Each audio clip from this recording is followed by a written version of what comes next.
Welcome, everybody, to a live edition of the Deep Look podcast, your weekly radio show by the Current State of Ultimate. We're kind of doing two in a week because our show came out yesterday, and now we're doing our Nationals preview show, but it's so much easier for us to get it done in advance so that next week we can focus on getting ready for the tournament. So thanks, everybody, for tuning in here live in the Discord. And if you didn't get a chance to listen live because you are not yet a full or plus subscriber, now is the time. We're going to be doing some live shows during the Nationals as well. So pop in, get your full or plus subscription, watch all of the live streams on Field Pass, and listen to our Deep Look live shows during the tournament. Off we go. It's Keith. It's Friday, October 14th. We are 6 days away from the start of the tournament. And I don't know, I got a sneaky feeling about this year. I think it's going to be a really good tournament. I know for me, having sat down to look at the pool layouts, the brackets, what I think might happen, and there's still favorites, right? There are still teams that we're going to expect to do well. In fact, it would be hard to see them not doing well, but it kind of feels wide open once we get into that top 6, 7, 8 range. It starts to feel like, to me, open in a way across every division that it doesn't usually.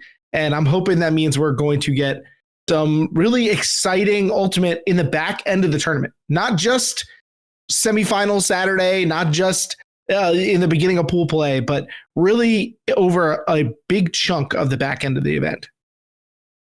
Well, we obviously are going to get to our picks today. We're going to make our hashtag the game selections as well. So you got to make sure that you get that in. Is the game up on the website at this point? It hasn't gone live. It will be up by the time that people hear this outside of our live audience. Although we'll give, of course, the live audience the rules again. They are the same as they were before, but we'll run it down so that they can make their picks. But we are not live on the site. It will happen today, Friday, and certainly by the time this is out. Awesome. The Charlie Challenge just started, though. I was just going to say it. So you can get your picks in. I will have mine in soon. Obviously, I'll make my semis picks here today. And Keith, let's dive in here. I want to start. I just did a little exercise in the mailbag, and I think it would be fun for you to maybe take a quick look through and make your selections. Somebody asked me, who's the most likely team from each pool tier? So, the 1 seed, the 2 seeds, the 3 seeds, the 4 seeds to make semis. So okay. I want your picks. I'll give you mine quickly. I got to make sure I get all these tabs open. I'm going Pony, Bravo, who I love the matchup with Truck for them. I feel like it's a great draw. Revolver in the 3 spot and Goat in the 4 spot for men's. Over in mixed, I'm taking Dragon, the number 1 seed. Such an advantage to be the number 1 seed. Mixtape, obviously, in the 2 spot. I'm going Shame in the 3 spot and Red Flag in the 4 spot. And then for the women's division, I'm taking Fury in the 1 seeds. I'm taking Brute Squad in the 2s. I'm taking Grit in the 3s and Parcha in the 4s. And you said this is to make semis, right? Mm-hmm. Okay. All right. Yeah, in the men's division, I definitely will be taking Pony in the 1s. In the 2s, I think it's probably Sockeye. There's a part of me that wants to take Rhino. Who'd you take again? Bravo. They are the only team to beat Truck Stop after the preseason. It's an interesting point. Truck Stop has 1 loss from July 1st forward, and it is to Bravo. And then they played them again in the U.S. Open final, and it was a 1-point game. I just think it's a great matchup for Bravo. I think I'm going to take the safe way out and take Sockeye, but I have thoughts on Bravo to share when we get into our full preview. 3-line, probably Revolver and 4-line Goat. That's the men's division. Yep. Mixed division, It really is such a big advantage to be the 1 seed. So yeah, I think I also will take Dragon, even though they're not my favorite team on the 1 seed line. I think they have the best path. Obviously, I'll take Mixtape off the 2 line. I think you'd probably have to be pretty crazy not to take them. I'll take Shame off the 3 line as well, and then I'll take Red Flag off the 4 line. Are we identical in mixed? Give me them all again. Dragon, Mixtape, Shame, Red Flag. Yeah, 100%. Okay, yeah. And it's pretty easy to imagine the reasons why we're the same there. Women's division, yeah, Fury, easy pick at that point. The 2 seed is this is the hardest one to me. I agree. That's one took me a while. I think to make semis, I think it's Brute Squad. I like Sixers a lot, but they don't have a lot of room for error because if they don't beat Flipside in pool play, they're probably playing Fury. So I can't take Sixers. So I think I got to take Brute Squad there. Brute also gets Phoenix instead of like Molly or Fury in quarters. Right. Yeah. So the path is if they lose, if they lose to Molly, right? If they beat Molly, then they get a favorable quarters matchup. So Brute Squad with reinforcements is going to be a tough out. The path for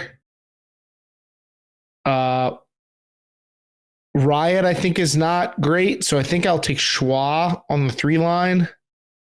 And on the 4 line, it feels like a shot in the dark. I think I'll take, I guess I'll take Parcha. I feel like they have the best chance of setting themselves up with a good path in pool play. Maybe Parcha's pretty clearly underperformed their talent level, right? Yeah, I don't think that they're necessarily the most talented team on the 4 line, although they're certainly in the conversation. It's a thin group. I don't know.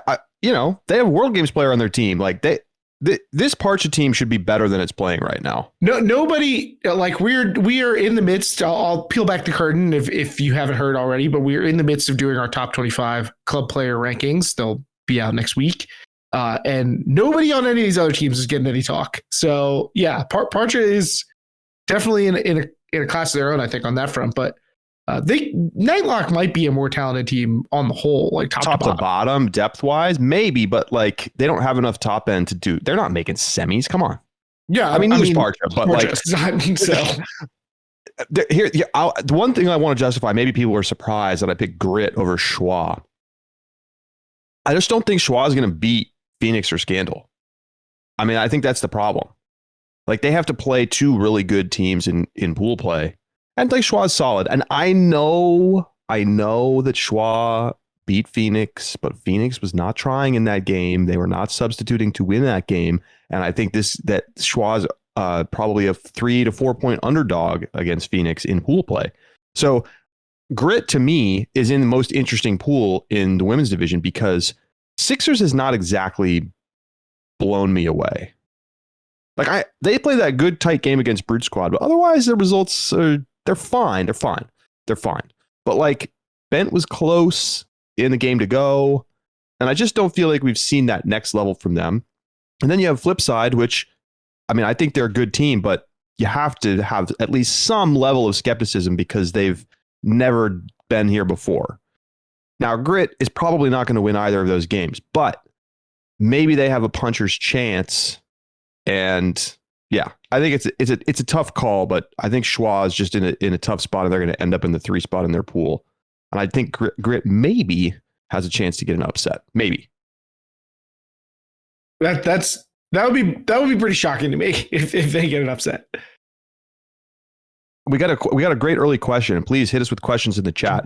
Oh yeah. Sue asks, have we talked about the fact that women's pool C have all the teams in it have been semifinalists in the last 5 years? That is right, because Ozone had that one year when they beat Riot in quarters and then got their doors blown off by Fury in semis. That was crazy. I hadn't talked about that, but just to me, it's just they feel like such different teams now. Yeah, right, Keith? I mean, like Riot and Ozone just sort of shells of themselves. Yeah, I mean, it feels like an arbitrary cutoff to fit in the 4 teams when there's not enough that ties everything together. I think. I mean, how many people who are on that Ozone team are on this Ozone team? Like I don't think you'll have a full team's worth of people between Riot and Ozone who were on both their like semifinals team when Ozone made it and this team. Like Meg Harris and Kate Woodhurst are on Ozone still. Sam Doherty was brought, Paige Carver. So it's like 4. That may be it. That may be the entire group that was on their last semifinals team. So it's a different Ozone, that's for sure. New zone. I think the fact that mixed pool D has 3 of last year's semifinalists, I find to be a little more intriguing. Now, how good is Noise? I'm not sure. But Hybrid and Mixtape are very for real. And that's going to be maybe the best game in pool play across all of the divisions. On paper. It's hype. I mean, I told you the one I want is Flipside Sixers, but Hybrid Mixtape is I'm on the call for it, and I am very excited for it. It's going to be great.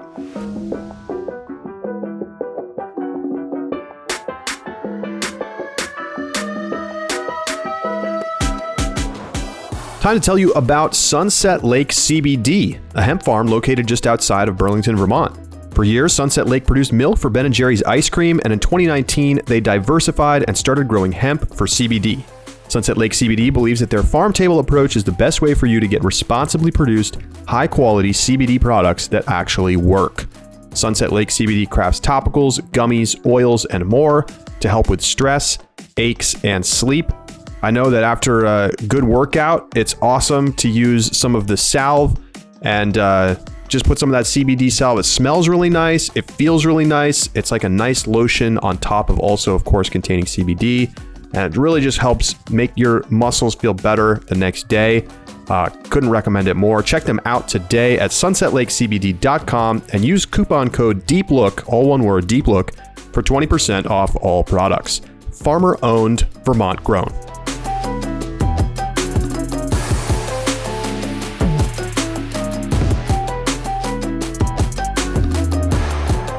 All right, Keith. So I feel like we need to, should we make our game picks now? I feel like it's a nice way to start discussion a little bit. Sure, we can kick off with our game picks. We've never done it that way before, but I'm in. I had to sit down and thought about them. I am currently, I just got my COVID vaccine booster, the new booster, and flu vaccine yesterday. So I had some resting time in the evening. And I've had some time to think, so I had a time to plan out my game picks, and I basically redid my whole strategy after like halfway through it. Oh wow! Okay, well, give us the facts. All right, so the way that the game works, what you need to know is you're going to pick 5 teams. All right, 1 from each division, and then 2 bonus teams from 2 different divisions. So you'll have 2 teams in 2 divisions and 1 team in the 3rd division.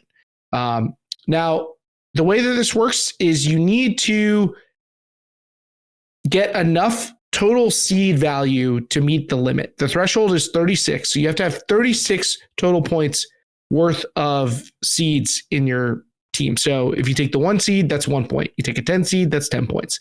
So you got to do 36. You get a bonus if you get up to 42 in your points. And then you get points for each in contention win that your team gets. So that's pool play, pre-quarters, quarters, semis and finals, and a bonus for winning your pool, so that those teams don't miss out on some extra points that they would have gotten otherwise. That's pretty much the gist of it. We've been running this for a while. We made a couple of rule changes here and there. Let's tweak the point values and such. But that's the game for you. And we have a couple tiebreakers. I love those. There's no bonuses for bracket wins, right? There are. You do get escalating points in the bracket. The scoring breakdown is that you get 10 points for pool play, pre-quarters, and winning your pool. Those are all 10 points. Quarter win, 15 points. Semifinal win, 20 points. Championship, 25 points. Got it.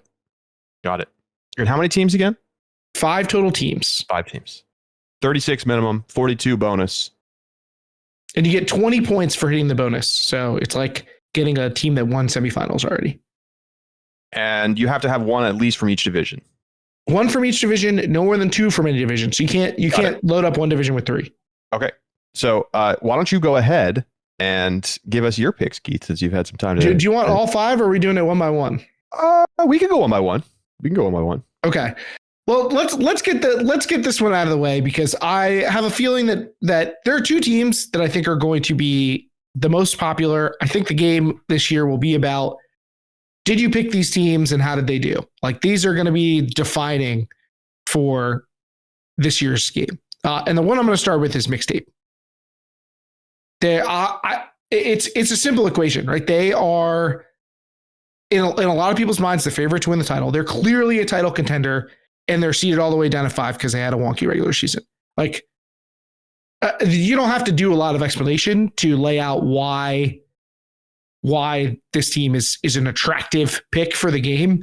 It's like getting a 1 seed, but with 4 extra points on it. Like, it's a great deal. Everybody's going to want to go after Mixtape. So you have to pick, are you going to fade Mixtape, or are you taking the chalk with Mixtape? Because last time that we ran the game, it got pretty chalky. I don't know why even. There were definitely some great picks last time around, but the rate of the top pick teams was super high, way more than it had been previous years. We're getting into like the 40s, 40% of entries picking these teams. I mean, I feel like Mixtape's going to go higher than that. Right. I mean, Mixtape might break the record. I think Space Heater last time was the record with like 46. And like, look at how it worked out. Space Heater absolutely bombed. Space Heater team.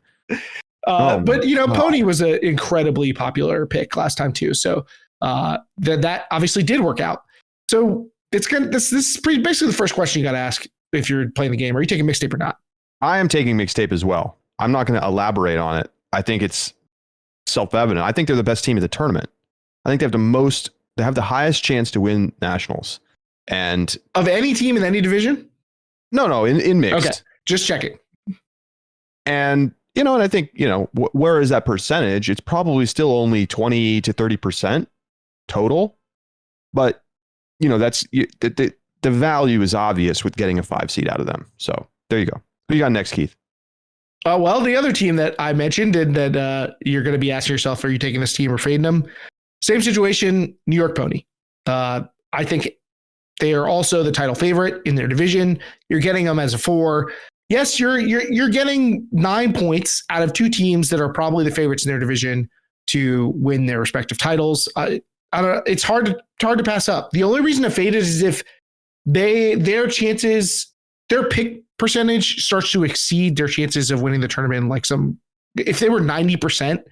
If 90% entries at Pony, I don't think I would take them anymore. I don't think it would make sense. But since it's going to be like 50%, yeah, I got to go with it. I'm taking the chalk. Yeah. I mean, look, I know it's boring, but I'm also taking them.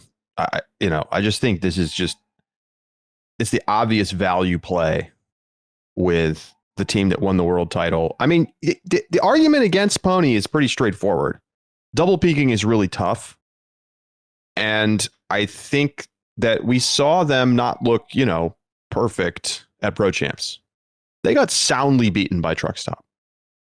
But picking the 1 seed overall, it's a risky move in the game. Although I think people will probably try to take 1 seeds, and maybe Keith, I'll be curious to see if you take Fury. Anyway, taking Pony seems straightforward enough. I think there are other options in the men's division that are very intriguing to me, and maybe I'll take one of them. So I'll leave it for that. Well, I mean, they have looked rocky, and they may be playing without the person who was like having one of the best years for them, like one of the best players in the division. We don't know what Jeff Babbitt's status is. J.M. Rallo asked in the chat about it. I literally texted him. I think it's going to be a game time decision, right? I texted him earlier today. If I find out anything, I'll let you know. But I thought that was we had a conversation earlier today. No, I have not had I probably only texted him maybe 20, 30 minutes ago. But left on red. Curious to, so far, yes. We'll see if he gets back to me. I'm sure it's a difficult situation, and it really does. Everything that we've heard from the team is that it's going to be a relatively last minute decision, one way or the other. Yeah, they are. That is another demerit for Pony. I mean, there are a few teams you could take away a player of Babbitt's caliber and still say like, wow, this team has just as good a chance as before. So if you want to pivot, best player in the world's final, was he not? Right. And he's one of the most difficult players to match up with, and certainly forces teams to game plan. I mean, you can see why they wouldn't want teams to know his status. I mean, it certainly is going to change your game plan. And if you want to pivot away from Pony, obvious choices I think are Sakai and Ring. Sakai because they're in the same pool, so if Sakai gets to win the pool play, that's going to really disrupt Pony's chances. Ring also clear, but we'll see what the pivot looks like, because I think Pony's going to be very popular. I think one of those two teams will be the most popular, and I think it's pretty likely that they'll be the two most popular teams across all divisions. Who's next for you, Keith? All right. Well, we talked about the 4 seeds that we thought could have a chance at making semis, or at least the best chance among them. I'm going to take a 4 seed, Charlie. I'm taking a 4 seed. I'm taking Red Flag. Oh yeah. There's no pool that I have a harder time making sense of than Pool C in the mixed division. I can see almost any outcome in this pool. I maybe struggle to see AMP finishing last or Red Flag finishing first. Like I have to really squint to imagine that happening. But any other permutation of the finishing of Pool C seems within the realm of possibility to me. So I'm just going to take the high variance with a team that we know has a lot of talent, that we don't know a lot about, that other teams aren't going to have seen a ton. They offer that wild card factor, and I get 15 points for doing so. I think that they could be a really scary team. I mean, they put some decent numbers up at regionals, beating Moondog. Like I took a look at Moondog to see, okay, what level do we think Moondog is? Moondog was damn good. They were a good team this year. They're a good team. They would be an attractive pick if they were on the four line. So, Red Flag getting confident win over them, I think that is a good sign. It's a green flag for Red Flag. So I'm going to take Red Flag as my third team. All right, I'm going to go to my women's division pick, and man, there's many options out here. I'm going to go with Brute Squad. This is a risky pick. I acknowledge that this is a risky pick. This could go terribly wrong for me. If they don't beat Molly, I think it's a much tougher path for this to be a successful selection.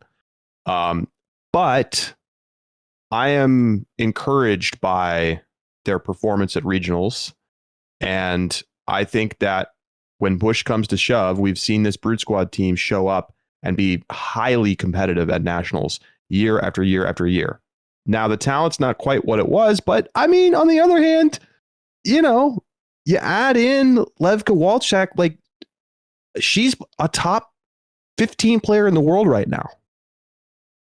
Maybe top 10. So I think that this Brute Squad team, especially going up against Molly, a team that they have historic ownage over, feels like a really good value play. And I like their options. I like their matchups further in the tournament. But this is a risky play. I feel like I've gotten burned a little bit by trying to be too chalk in the past. And so I'm going to go, not the Brute Squad is hugely out on a limb, but relative to taking like one of the top 1 or 2 seeds. I think that they will also be pretty popular, in part because it's just a big brand name. I mean, this is a team that has a legacy of success at nationals, and people are going to see them with a 6 next to their name and be like, all right, that seems too good to be true. So I do think Brute Squad's going to be pretty popular. My next pick, you asked the question, Charlie, and I will answer it. I am taking San Francisco Fury, the number 1 seed in the women's division. Is there any team you feel more confident in the women's division than Fury? I think not. This is a team that, like, what's the floor? Finals? Like, I guess there's a world where they lose in semis. This feels like I'm jinxing them, but They are jinx proof. They're too good to be jinxed. So I'm taking Fury. Getting the title winners is so good. So I'm hoping to hit on all three. And I think Fury is going to give me the best chance. Admittedly, a crowded field, but one that I think they're still out in front of. Okay. 2 more picks. I'm at cumulative 15 points right now. So I need to get 21 more points with my final 2 picks. And so I need to think about where that's going to take me. I think I have my plan. First up, this will be interesting. Are you gonna distribute it? Like, are you gonna take another top seed and then a way low seed, or are you gonna try and get like 2 mid? No throwaway picks. Picks. I think it's a bad strategy. I'm going to take Revolver, 11 seed in the men's division. Even if this Revolver team goes like 1-2 in pool play, which is very possible. They have 2 tough matchups with Ring and Rhino. I still think that they could get a pre-quarters win. And look, this team was so close last year to having a big nationals. They lost by 1 to Ring in pool play, and then they lost by 1 to Machine in pre-quarters. Like, they were very competitive. And it's kind of been a weird season for them. You know, if we take a look at Pro Elite Challenge, didn't really get any great wins. They lost twice close to Bravo. Then they had that opening loss to Dig at US Open, and they lost by 4 to Truck. But they did get a win over Machine. And then, you know, they just crushed everybody in the series so far, but that doesn't tell me much.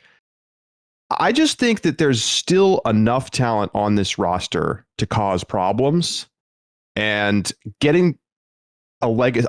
Maybe my picks are just looking too much like picks from 4 years ago, but I like the value of Revolver at 11. Charlie with the time machine picks here. Yep. This Revolver team is not substantially better or worse in my mind than last year, and they almost beat 2 top teams. So I really like the chances of them to make a push. And what's crazy is we think they're overseeded. You should be getting 12, 13 points for this team. I know. I would love to have them in that pool. Yeah, that leads me to the next pick, because that's where I'm going. I'm going Pool A. I'm going with Toronto GOAT. Wow, that's a throwaway to me. They're gonna get blasted. They very well, that's definitely within their realm of possibility. But in order to afford a 1 seed, I had to go bold. I had to go to the big numbers, the big seed numbers. And I'm going to take another team that I think has a high level of variance. I think they're in a pool where they can get wins. That's definitely a part of the math here. I like Bravo a lot, but they also just lost to Double Wide. And like, I think this version of GOAT is good enough to match Double Wide's level of play. I think they could beat Omen. Do I feel confident they're going to beat Bravo? No, but I think there's a shot. And if they beat Omen, suddenly they're in pre-quarters, opens up some extra point opportunities for them. And I think it's hard to find, honestly, in the lower half of the men's pools. I think it's really hard. In the women's pools too. The mixed pools, if I could take a third mixed team, I gladly would. I feel like that's where I feel a lot better about the lower seeded teams in the bottom half of the lines. But I just don't see a lot in the men's and women's. So part of this was like, okay, this is one of the few teams that like I feel good about having the potential to get wins in pool play from the bottom of these pools in any division. So I'm going to go with GOAT and count on some Canadian chaos. All right. Well, my final pick, Keith. How many total points did you end up with? That gets me to 37. 30. So okay. I'm 1 point above the line. I considered, is it worth it to go for the bonus? Because I actually started with Sixers in the women's division, and I could flip Fury to Sixers and get the bonus, get 20 points extra. But I wanted the security of a team that I feel is like pretty likely to win a title. Yeah, all things totally understand that. My final pick, it's going to get me exactly to 36. A 10 seed. And Keith, you already made the case for mixed pool C. I'm riding with Shame, the Albuquerque crew. I already got burned by them horribly at Pro Champs when they didn't show up with anybody, but I know the talent on this Shame team is for real. I think that they have one of the most athletic lineups out there. I think that they can go to nationals and cause problems. And look at this pool. I mean, red flag feels scary as a 15, but on the other hand, it's not like they set the world on fire at Northwest Regionals. They got smacked around by BFG and Mixtape. And then Toro, are you kidding me? Toro? Toro's about to go over 3 in this pool. A lot of Toro hate. So I'm taking Shame. We'll see what happens.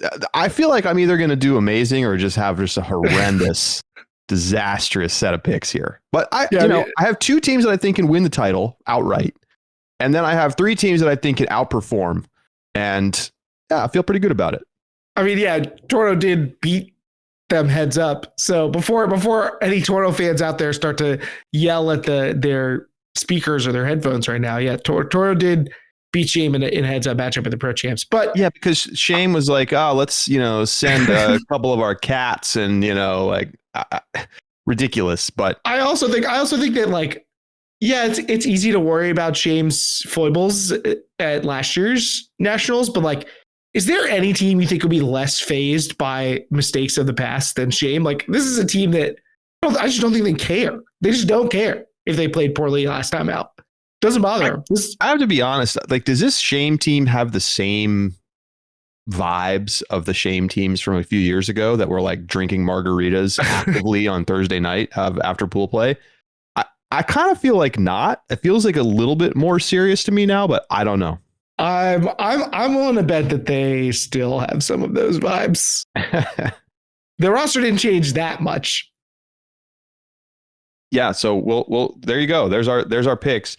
Keith, I mean, you took the strategy of try to pick the 3 winners and then put some trash in the back end.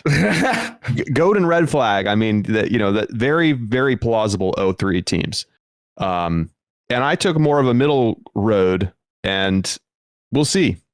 We'll see. Well, look, here's my thought, Charlie. You don't get anything for finishing for having a good score, for finishing 30th. There's no glory in finishing 30th. You need to be at the top of the leaderboard or it's worth nothing. So I'm aiming for the top here. And like I said, I just have trouble getting behind a lot of the lower seeded teams in the women's and the men's divisions. Totally understand it. So totally understand it. This is my strategy for this year. I usually like to go with, okay, what are the lowest seeded teams I think could win a title? And that's why I had Sixers originally. Obviously Mixtape and Pony fall kind of into that bucket, even though they're not quite the lowest seeded teams, but they're too good a deal. All right, so let's take a look in at these pools. I want to just kind of go quickly through the most intriguing matchups in each pool. And, at some point we'll get to our picks. We'll also take your questions. So keep hitting us up in here. People getting mad about me saying the Southeast going 0-9. Edward Stevens says, look no further than Dirty Bird and Space Force if you're looking for great value game picks. Yeah, no bias at all behind that. I can't really argue with it. It's possible these teams are good, but I'm just trusting the immense history of Southeast failure in the mixed division. And has Space Force beaten a single team at Nationals that they didn't play at Southeast Regionals? I get them. They're undefeated, but nobody. Come on.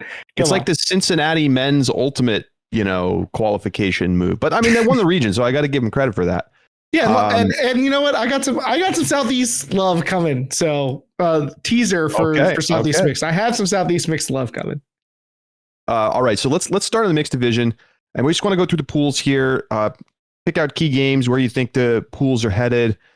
We've got Dragon Thrust, Exist, Dirty Bird, and Slow in Pool A, and so you get a couple Northeast teams. Get Dirty Bird, and then of course the number 1 overall seed, Minneapolis Dragon Thrust. Keith, it feels like Dragon's got this all wrapped up, but do you see anybody that could knock them off? I do. I mean, it's not like Dragon's been infallible in the past, or that the 1 seed has insulated the mixed division in the way that it feels like it has in the other divisions. We have these are capable teams, I think, in their pool. They didn't quite get the layup pool that you might associate with the 1 seed. I mean, you and I have talked about Exist on the show a number of times. We love the talent on paper, disappointed by the results that we've seen. Could it all come together in Nationals? Sure. That's possible. But It's a dangerous thing to count on. And there are cases for and against both Dirty Bird and Slow, but I guess I'm not like Dragon Doors is not the team in the mixed division I feel is like most likely to win their pool necessarily, but none of these teams are terrifying in their pool either. Not a layup, no layups, but also not anybody you're like, oh wow, this is a landmine for Dragon. I do like Dirty Bird though. I said I was going to have some love for the Southeast. I do like Dirty Bird, and I could see them being a surprising team at this tournament. I mean, it's not like the Northeast had a banner year, and there's a lot of talent on this Dirty Bird team. I mean, when you sit and you scroll a roster, now the rumors are that they're not going to have the full lineups at Nationals, but like there's some serious talent on this team. Devin Cox, Austin Taylor, Matt Smith, Jinmi Matsunaga, Paul Lally, who maybe still hasn't played with the team. We're not sure about that. Catherine Yost. I mean, I like the lineup. I can see why they kind of came out of nowhere and got a bid, but I think it's hard to show up and beat a team like Dragon when you're kind of a slap together team. I mean, they have like they're going to have the most hilarious jerseys at Nationals, just like a screen printed or maybe spray painted,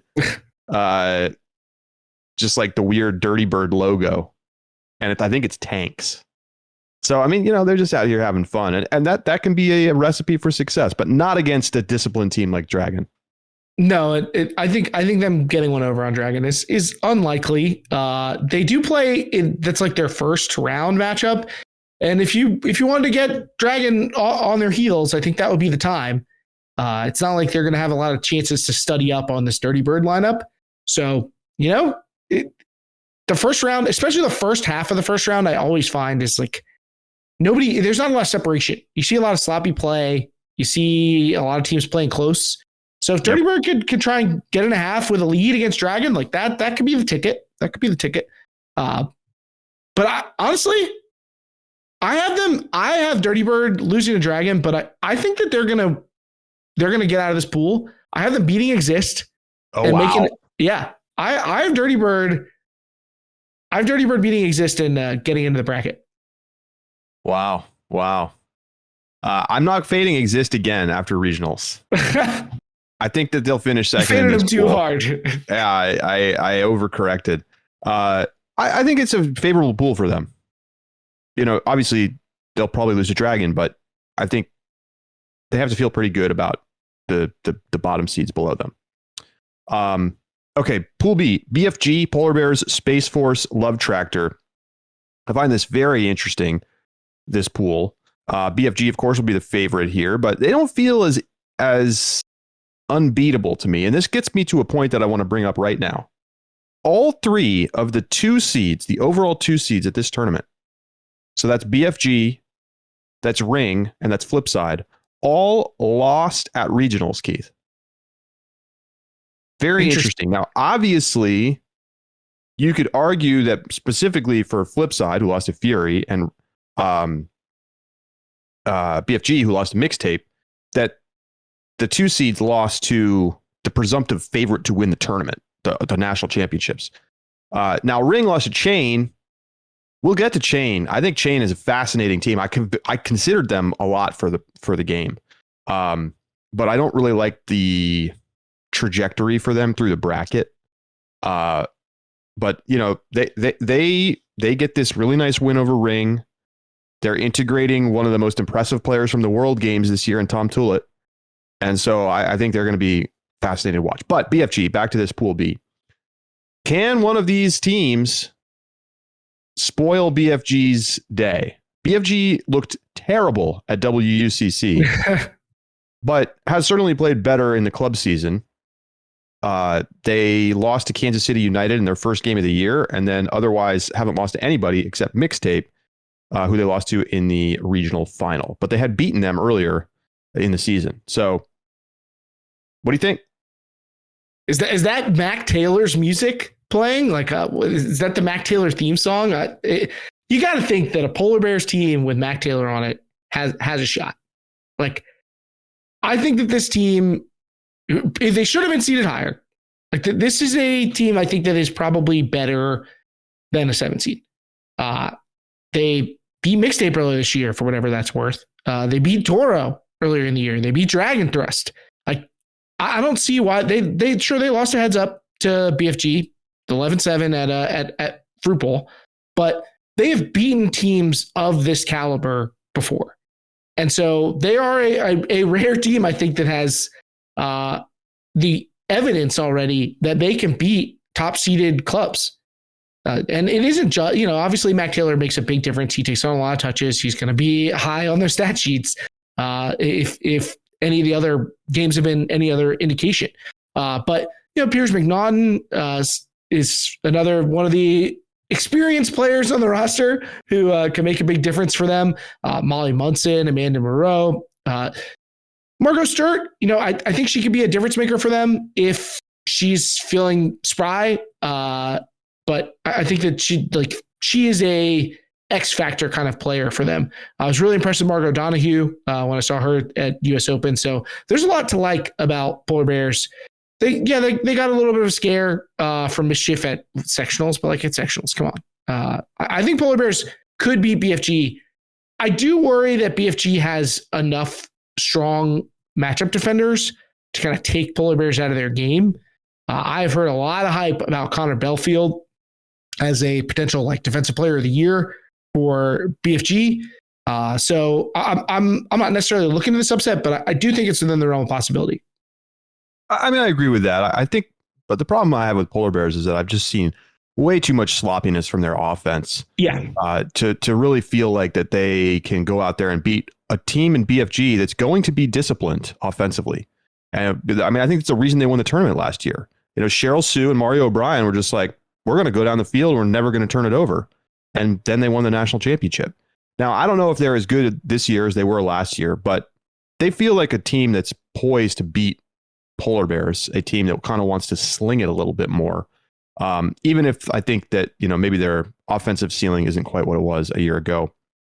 I'm fading Space Force super hard. I think Love Tractor finishes second in his pool, third in this pool behind Polar Bears. Space Force, look at the resume for this team. Okay. Obviously they're undefeated, but here are their last 4 games at regionals. 11-10 over Wingdings, 13-12 over Dirty Bird, 14-13 over Roma Ultima. I don't even know who that is. And 12-11 over Shine. Now, credit to them. They won all the games. You have to give them credit. But this is not the resume of a team that is going to go far at the national championships. Edward Stevens probably furiously typing in our chat right now to try and tell us all about Roma Ultima. Yeah, well, I mean, I'd love to hear about Roma Ultima. I mean, they're close. So winning counts, but they lose any of those games, and maybe they're not at nationals.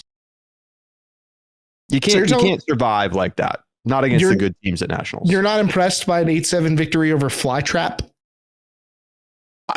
Keith, I'm not. It's not doing it for you? Roma is a Barry team. I love that. Big fan of the Barry Bucks and the D3 crew down there, but that doesn't give me confidence in the Space Force team. 11-3 over Magic City Mayhem. Oh, wow. That's not the one that gets it for you. Anyway, should we move on to Pool C?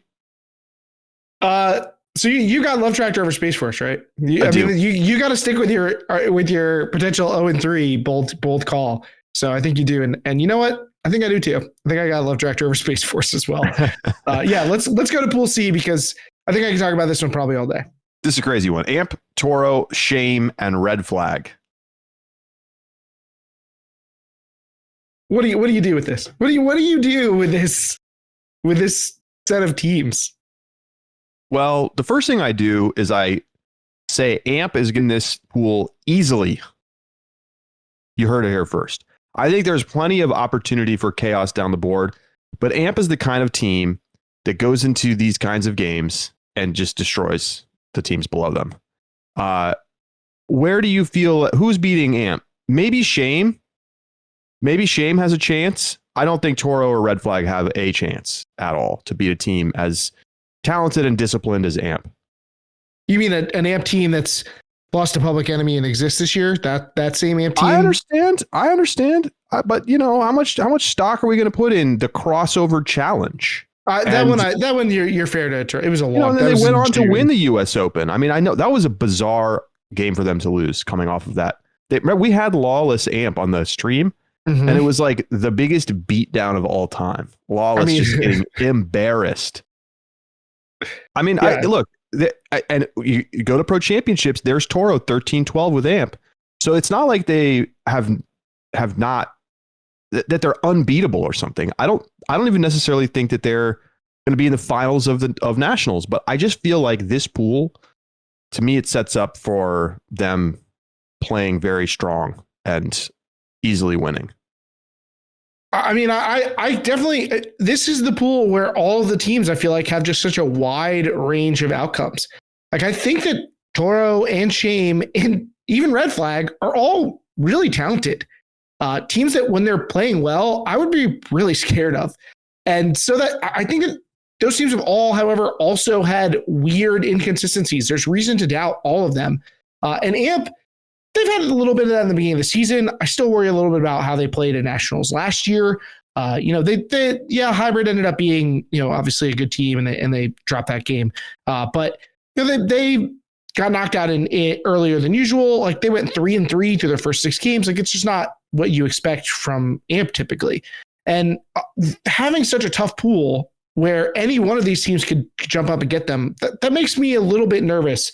I do really like AMP, however. Like I think that they are.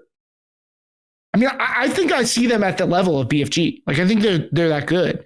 But this is just a tough draw. I still have them getting out of this pool, I think, but it just feels like a dangerous one. Like I said, I don't think they're going to finish last in the pool or anything. But if they lose a game, I will go out and say I'm predicting Shame to win this pool. Wow. I'm predicting Shame to win this pool. A team I should have picked them in the game, but they're not enough points for me. So I think Shame wins this pool. I think AMP takes an L somewhere in here, and we can end up in the same situation as last year. They lose a 3-way tie or whatnot. That feels well within the cards for them, and Shame is that first game. Already talked about first game craziness happening. Definitely feel like a 3-way tie could happen here. Give me your order of finish. All right, I'm going Shame, AMP, Toro, Red Flag. So you have the team you picked for the game winning 0 games in this pool. I think that's the most. Yes, that is what I have. I picked them because of their chance to win games, not because I necessarily think that they are going to win games. I understand. Okay. All right. I'm going. I think I'm going AMP, Shame, Red Flag, Toro. I mean, yeah, this Red Flag team. I'm compelled. I just feel like maybe the book's out on them a little bit after Worlds. So we'll see. Let's go to Pool D. Hybrid, Mixtape, Noise, and CLX. CLX making it back to Nationals out of nowhere. And then 3 semifinalists from 2021. Obviously, there's going to be a lot of focus. But let's talk about the Hybrid Mixtape game in a second. Can Noise win this pool? No. I think I agree with that. Can they win against either Hybrid or Mixtape? No, not really. I'm 100% with you. Yeah, I don't see it in the resume for this team. I mean, maybe having like Laura Feralfi, like maybe having her like integrated with the team fully. Some of the other new additions they made who are really talented. Maybe it's taking them the whole season to kind of integrate with the team, but we just haven't seen that type of play from them yet. So I don't see any reason to believe that against 2 of the teams that feel like some of the strongest at the tournament. Yeah. The problem is really the matchups that they have in the pool. I think it's not favorable for them. But, Robin Fennig could carry. We know this. So we'll see what happens. Let's talk about this Hybrid Mixtape game. I don't believe they've played this season. So not really much to go on there. But Mixtape's going to have all the hype. They won Worlds. But is this hybrid team getting unfairly overlooked, or do you harbor concerns after things like watching them melt down against Dragon Thrust and Pro Champs? I do harbor concerns about hybrid, to be honest with you. Certainly the Dragon Thrust meltdown is a great term for it. But also, they lost to Amp in that game and in that tournament, and they had some wins that were not exactly smooth sailing. I worry that the handler group for this team is just not ready to drive the bus for them. That is my concern. I think this team doesn't execute at a high enough level. I think that they have fantastic athletes. I think that, Maddie Simcoe and Sarah Nitz, and Justin Perdicote and Nathan Champeau, they're going to cause problems for people.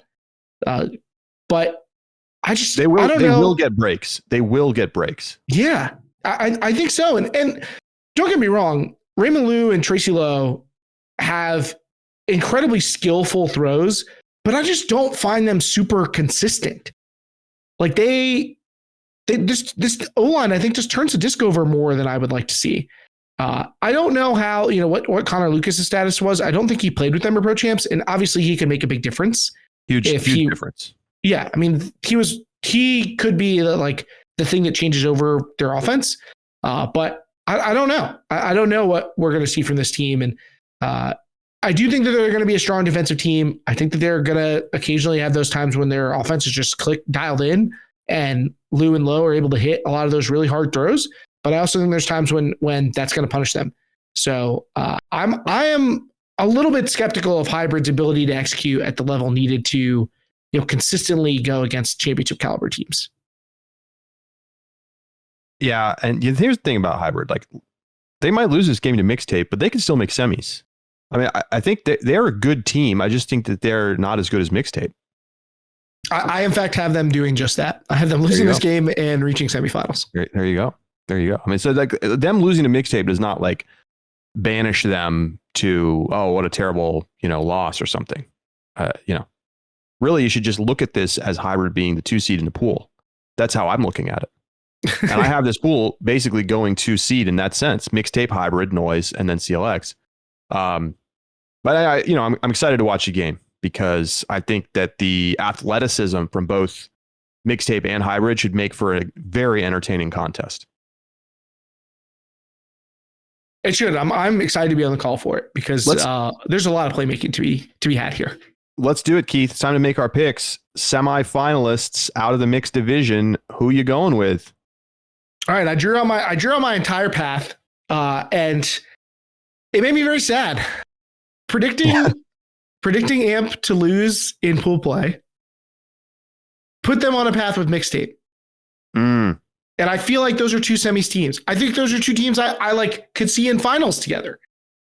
But I decided I can't go back and make the results based on how I want it to turn out.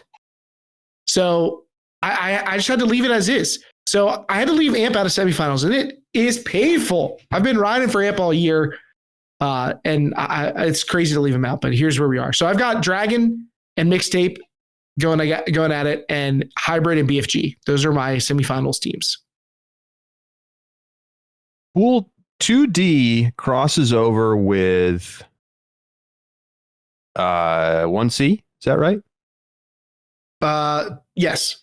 But so then if they win, they have to play the winner of D. Yeah. So I'll just go through my process here. Dragon Thrust is going to win their pool, and they're going to win their quarter. So they're in. I feel the same way about Mixtape over in Pool D. Hybrid is the 2D. I think they're going to take on Amp because Mixtape in my bracket is going to be playing Shame in quarters. And as much as I'm, I got Shame in the game, I got both those teams in the game. But I just don't think Shame's going to be able to pull it off against Mixtape. Hybrid, I'll have playing Amp in my bracket in quarters. And I'm going to go with hybrid. Wow. I'm going to go with hybrid. I think that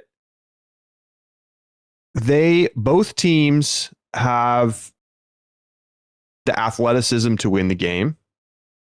And I think really what it comes down to for me is that hybrid, with Lucas back in the lineup, just has enough more pieces than AMP relative to past years of AMP, which I think have been better iterations of the program. And I think they're going to win the game. So I have Hybrid in, Mixtape in, Dragon Thrust in. And then the question is, what's that last spot? So I have BFG winning their pool. So 1B plays 2A 3D, which is, I have it as Exist versus Noise. I take Noise in that game. Noise BFG. I have to take BFG. I think that might give us the same picks. But I'm going Dragon BFG Hybrid Mixtape. Different paths to get there. I in fact have BFG over Dirty Bird in quarterfinals. I have Dirty Bird in quarters. I hope that I don't know which players are going to be missing, but I hope that they're not really good. But yes, we've ended up with the same teams. Like I have Hybrid beating Shame after losing to Mixtape in pool play. So yeah, we have different routes, but same 4 teams. Hang on a second, because in the chat we're seeing Connor Lucas is not on the roster for Hybrid. Oh, well that could hurt your picks here. He's on the main roster, but is he on the roster for the tournament? Of course, that is the big question. I'm sure that is Edward accurate. is right. He is not on the roster for the tournament. He is on the main team roster. There you go. Well, so he's not playing with the team. If you're not on the roster, you're not on the team. It does change my feeling about that game slightly, but God. Is that enough for me to go to AMP? I'm going to say yes, it does. I'm going to go with AMP. I'm going to go with AMP instead. Wow. I'm going to go with AMP instead. Key revelation here, folks. I'm going to go with AMP instead. I'm going to go. It'll be AMP versus BFG in semis and Dragon versus Mixtape. So two thoughts from the chat, Charlie. One, Mike Ball says, I can't believe y'all are going this chalky and mixed. Honestly, picking chalk is the upset in the mixed division, right? Picking the best teams to win is in fact the upset in the mixed division. Connor Doherty asks, what's the Hybrid Mixtape spread? Mixtape -2. That's exactly what I was thinking. Mixtape -2. 1.5 felt a little short and 2.5 felt a little fat. So I went with 2. Exact same feeling. Exist to semis, book it, says JM. Can we get some more bookets? Anybody else got some more bookets? If you like Exist to semis, you got to think either they're going to beat Dragon, which sure. If they don't beat Dragon, they're going to cross over with Noise. I think that's a winnable game. And then 2A plays 1B, so they would have to beat BFG.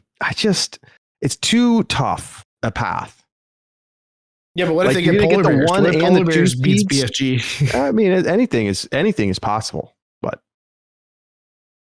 Edward is booking it with Mixtape, AMP, Shame, and Dirty Bird in semis. Dirty Bird in semis? Wow. Bold. Okay, so Keith, who you got in the finals? Well, we've been going this way all year. I don't have AMP to pick anymore, so it's simple math for me. Mixtape and BFG in the final. I'm taking Mixtape over Dragon. Yeah. There's just a talent gap there. I mean, for me, Dragon is like a team that could miss semis, but they just have such a favorable position as the 1 seed. Like if they were in another pool, I would probably not have them in semis. But I've Mixtape over Dragon, and then I think I'm going BFG over AMP. And I'm taking Mixtape to win it all. I'm also taking Mixtape to win it all. Man, would you love to get this matchup, though? I mean, these are two teams that know each other really well, that have a great history, played an incredibly dramatic semifinal last time out, have obviously seen each other a bunch of times this year. There's players who played in both programs. Like I would love to get this game. And, I think in a lot of people's estimation, they're like, I guess I don't quite know what people think of Dragon Thrust, but I think a lot of people would say these are the two best teams, the two title favorites. And so I think a matchup between them would be really thrilling to get to. And I think they have the best chance of making it happen. All right, let's move over to the women's division and take a look at Pool A. It's Fury, Traffic, Nemesis, and Parcha. Keith, break it down. All right. Well, the usual texture of Pool A.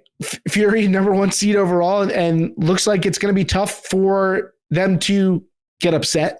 But after that, you got a pretty crowded field. However, unlike the typical Pool A, I think the Traffic looks like they may be a pretty big step above Parcha and Nemesis. They did lose to Nemesis at Pro Champs 12-10, but I think that this Traffic team is a lot better now than they were then.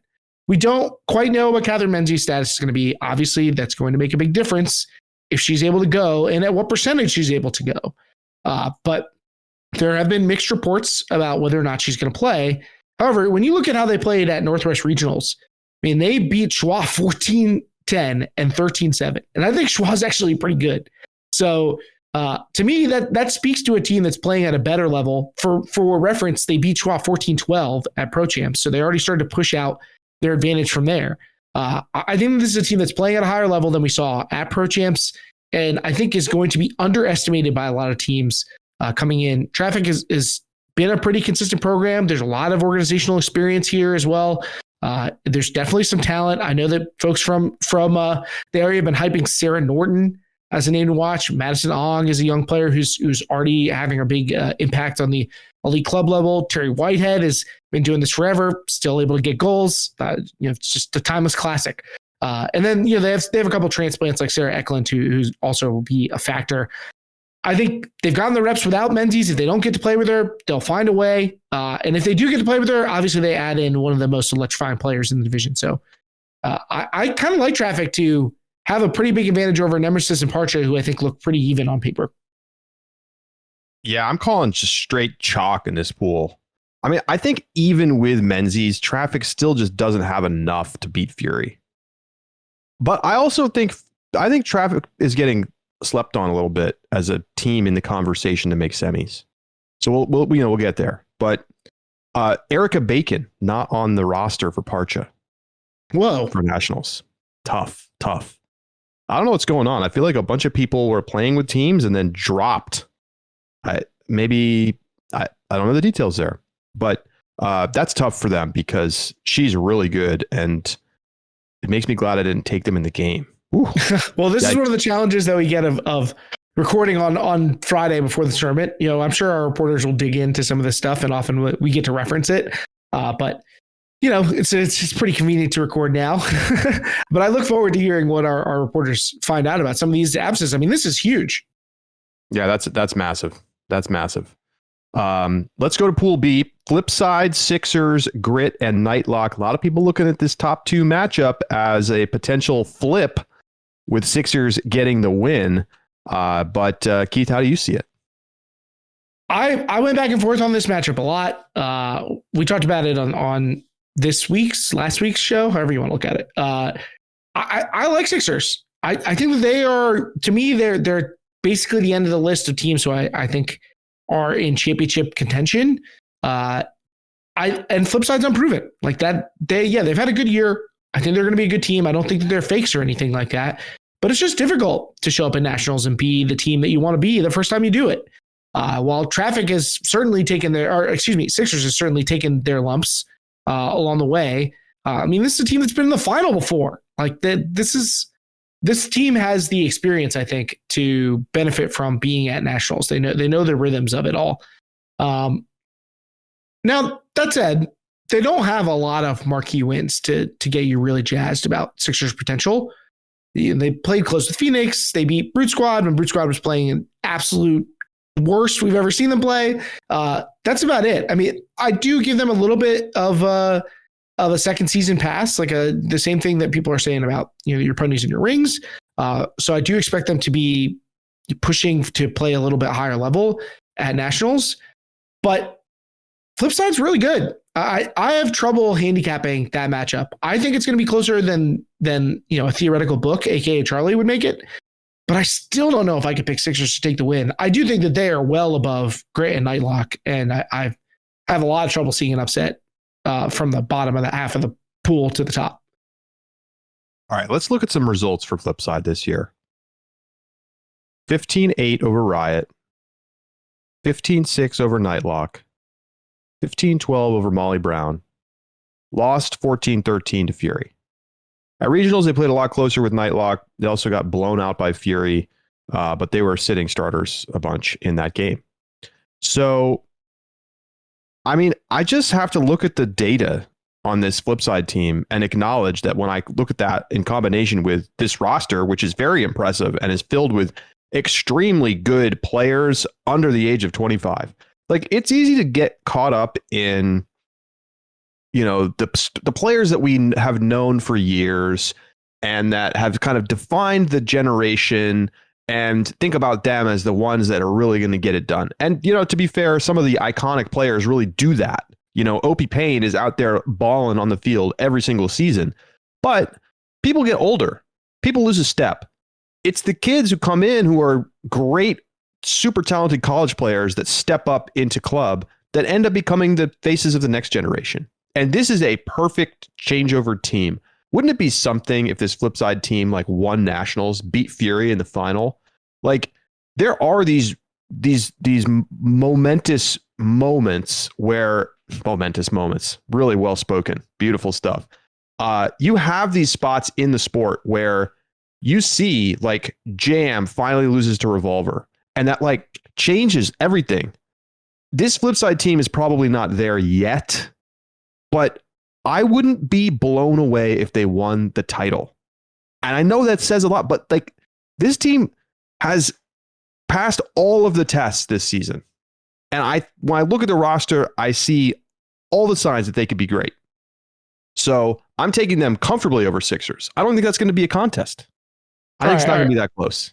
All right, I have thoughts. Because what you were saying before, there comes a time where these young teams, they really hit their stride. Are you sure you weren't talking about Sixers? Are you sure you weren't talking about a team with Britt DeSantos looking like a superstar? I'm a huge fan of Britt DeSantos. Are you sure you are talking about a team with Laura Kinoshita, Hannah Dawson? Lauren Kimura is in her prime. Lauren Kimura hasn't ever been the same since she got hurt in 2019. My point is, you're talking about a team that not only has the young up and coming players just hitting the main part of their careers, just getting to their physical peaks where they have that blend of experience and physical acumen. Sarah Jacobson, Alyssa Mason, this is a team that has that. Plus, they have been there and made the mistakes before to learn from.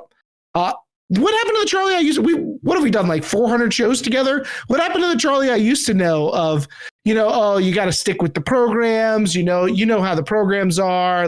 It's so helpful to have that institutional knowledge. You got to have been there before. What happened to that guy who used to pick the programs? Because the talent on Flipside is undeniable.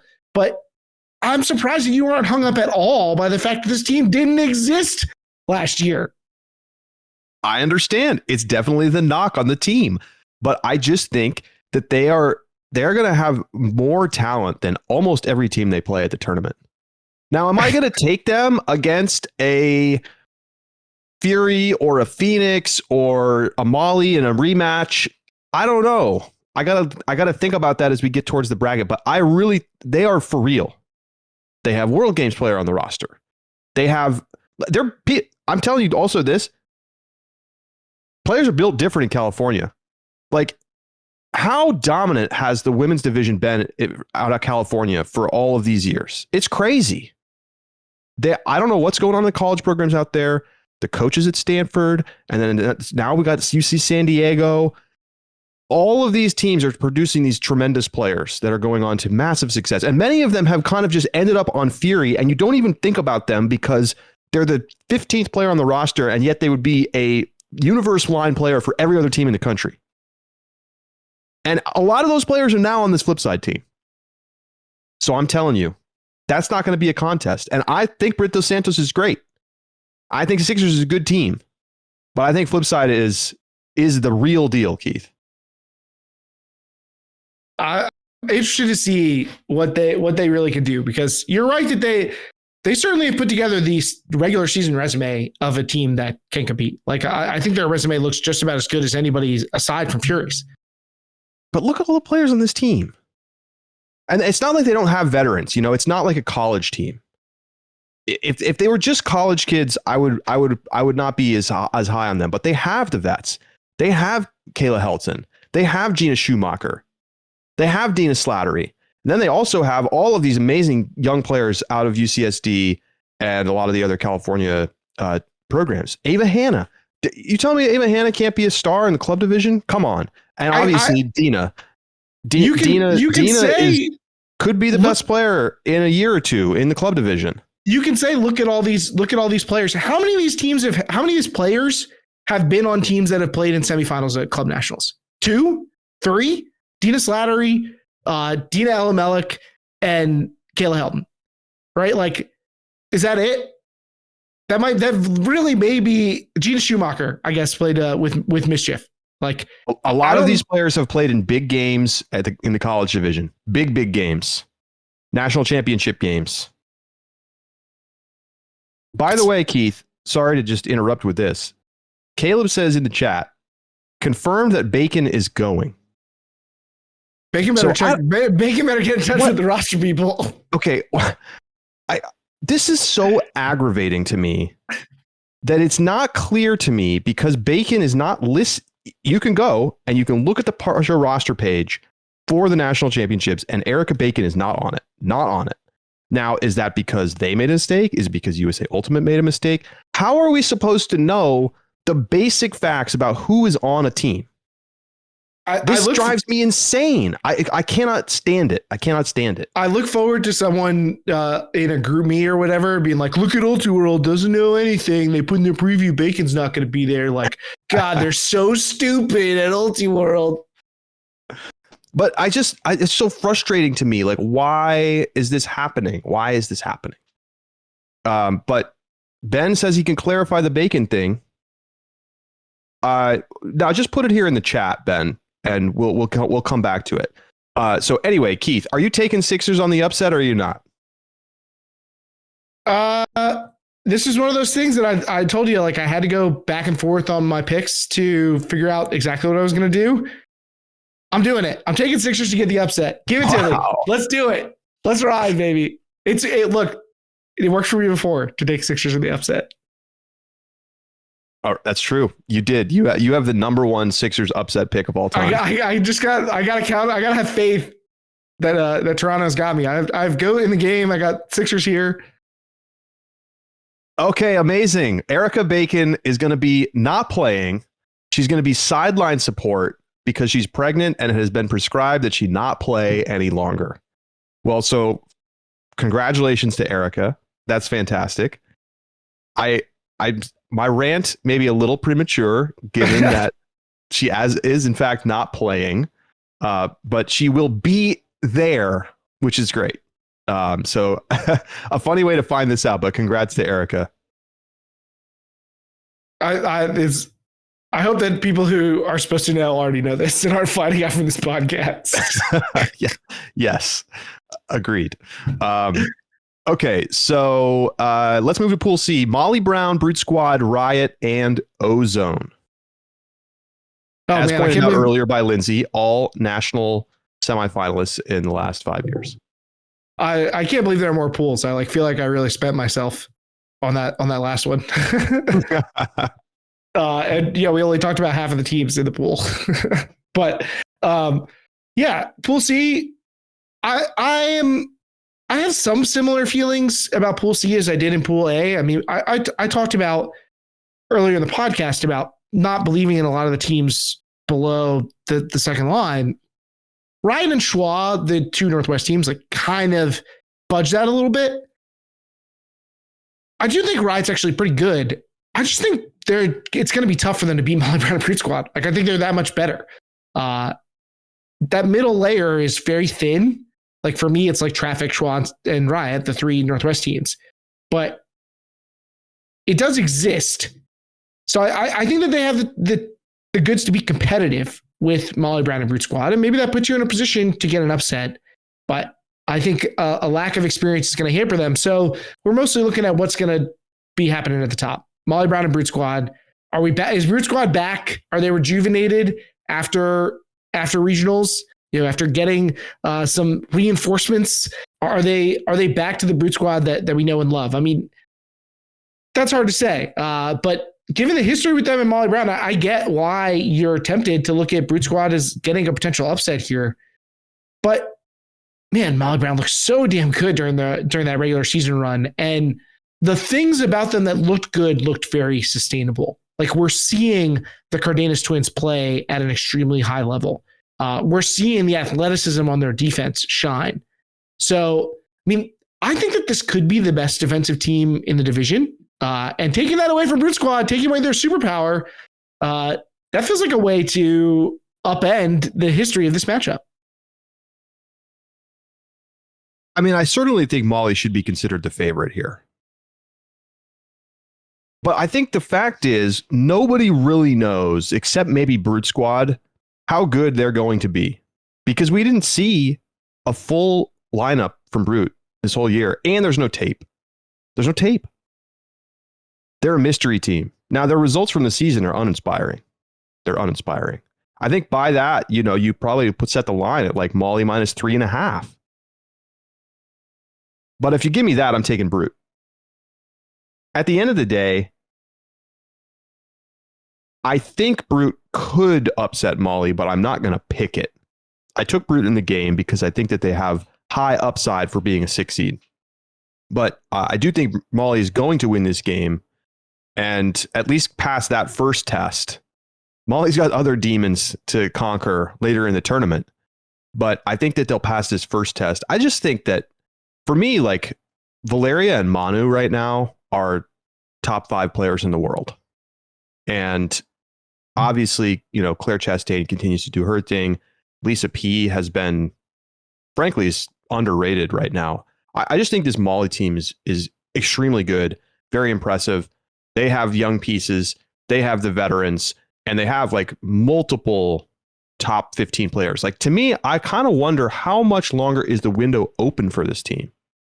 I mean, I guess it sort of depends on like what the trajectory of players like Stacey Gaskill is, because, if Stacey Gaskill decides that she wants to be a, world-class ultimate player and really commit to it, she could be one of the greats of all time, I think. I mean, has the athleticism and the tools to be that. But, how much longer does Claire have to be at the top of the game? Maybe a while, because she can just be an O-line center handler.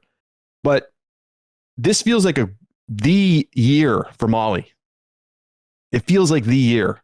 So I'm taking them to beat Brute, and I have Brute winning their other games comfortably.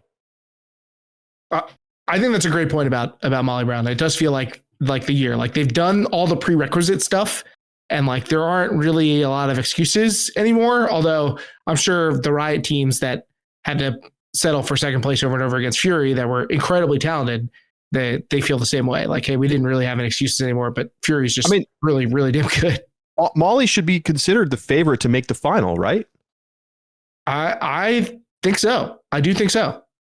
Although your impassioned speech about Flipside may indicate otherwise. I mean, I think Flipside's the greatest team of all time. I'll get to my picks. To my understanding, Flipside is the best team that's ever existed, and they're going to win all their games 15-0. My point is that people are writing them off because they're a new team with young players on it, and I think that's wrong.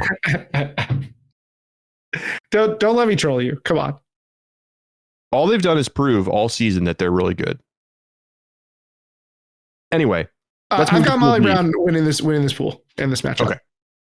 Okay. You have Riot over Brute? You gonna roll those dice? I can't do it. I can't either. Phoenix, Scandal, Schwa, Pop, the classic 4-5-9, and off we go. Keith, do you think that anybody can beat Phoenix in this pool? Oof. I mean, the Phoenix that we saw at Pro Champs looks like they could, implode and lose to a team as good as Scandal. But they also beat Scandal 15-5. So Scandal certainly has the implosion ability in them. I actually think this is probably a pretty good draw for Phoenix.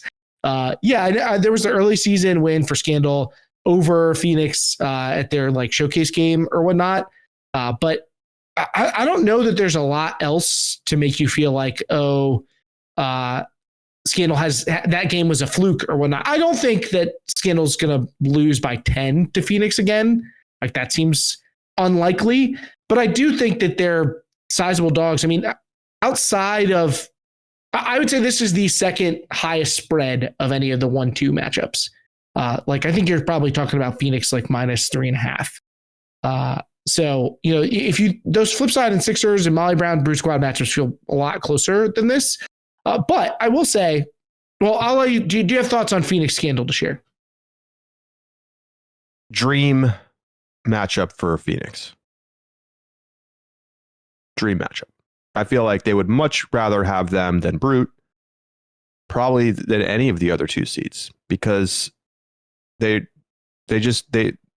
coming off that dominant performance, they're going to have ultra confidence, and I just think that they're like they set up well to beat that Scandal team.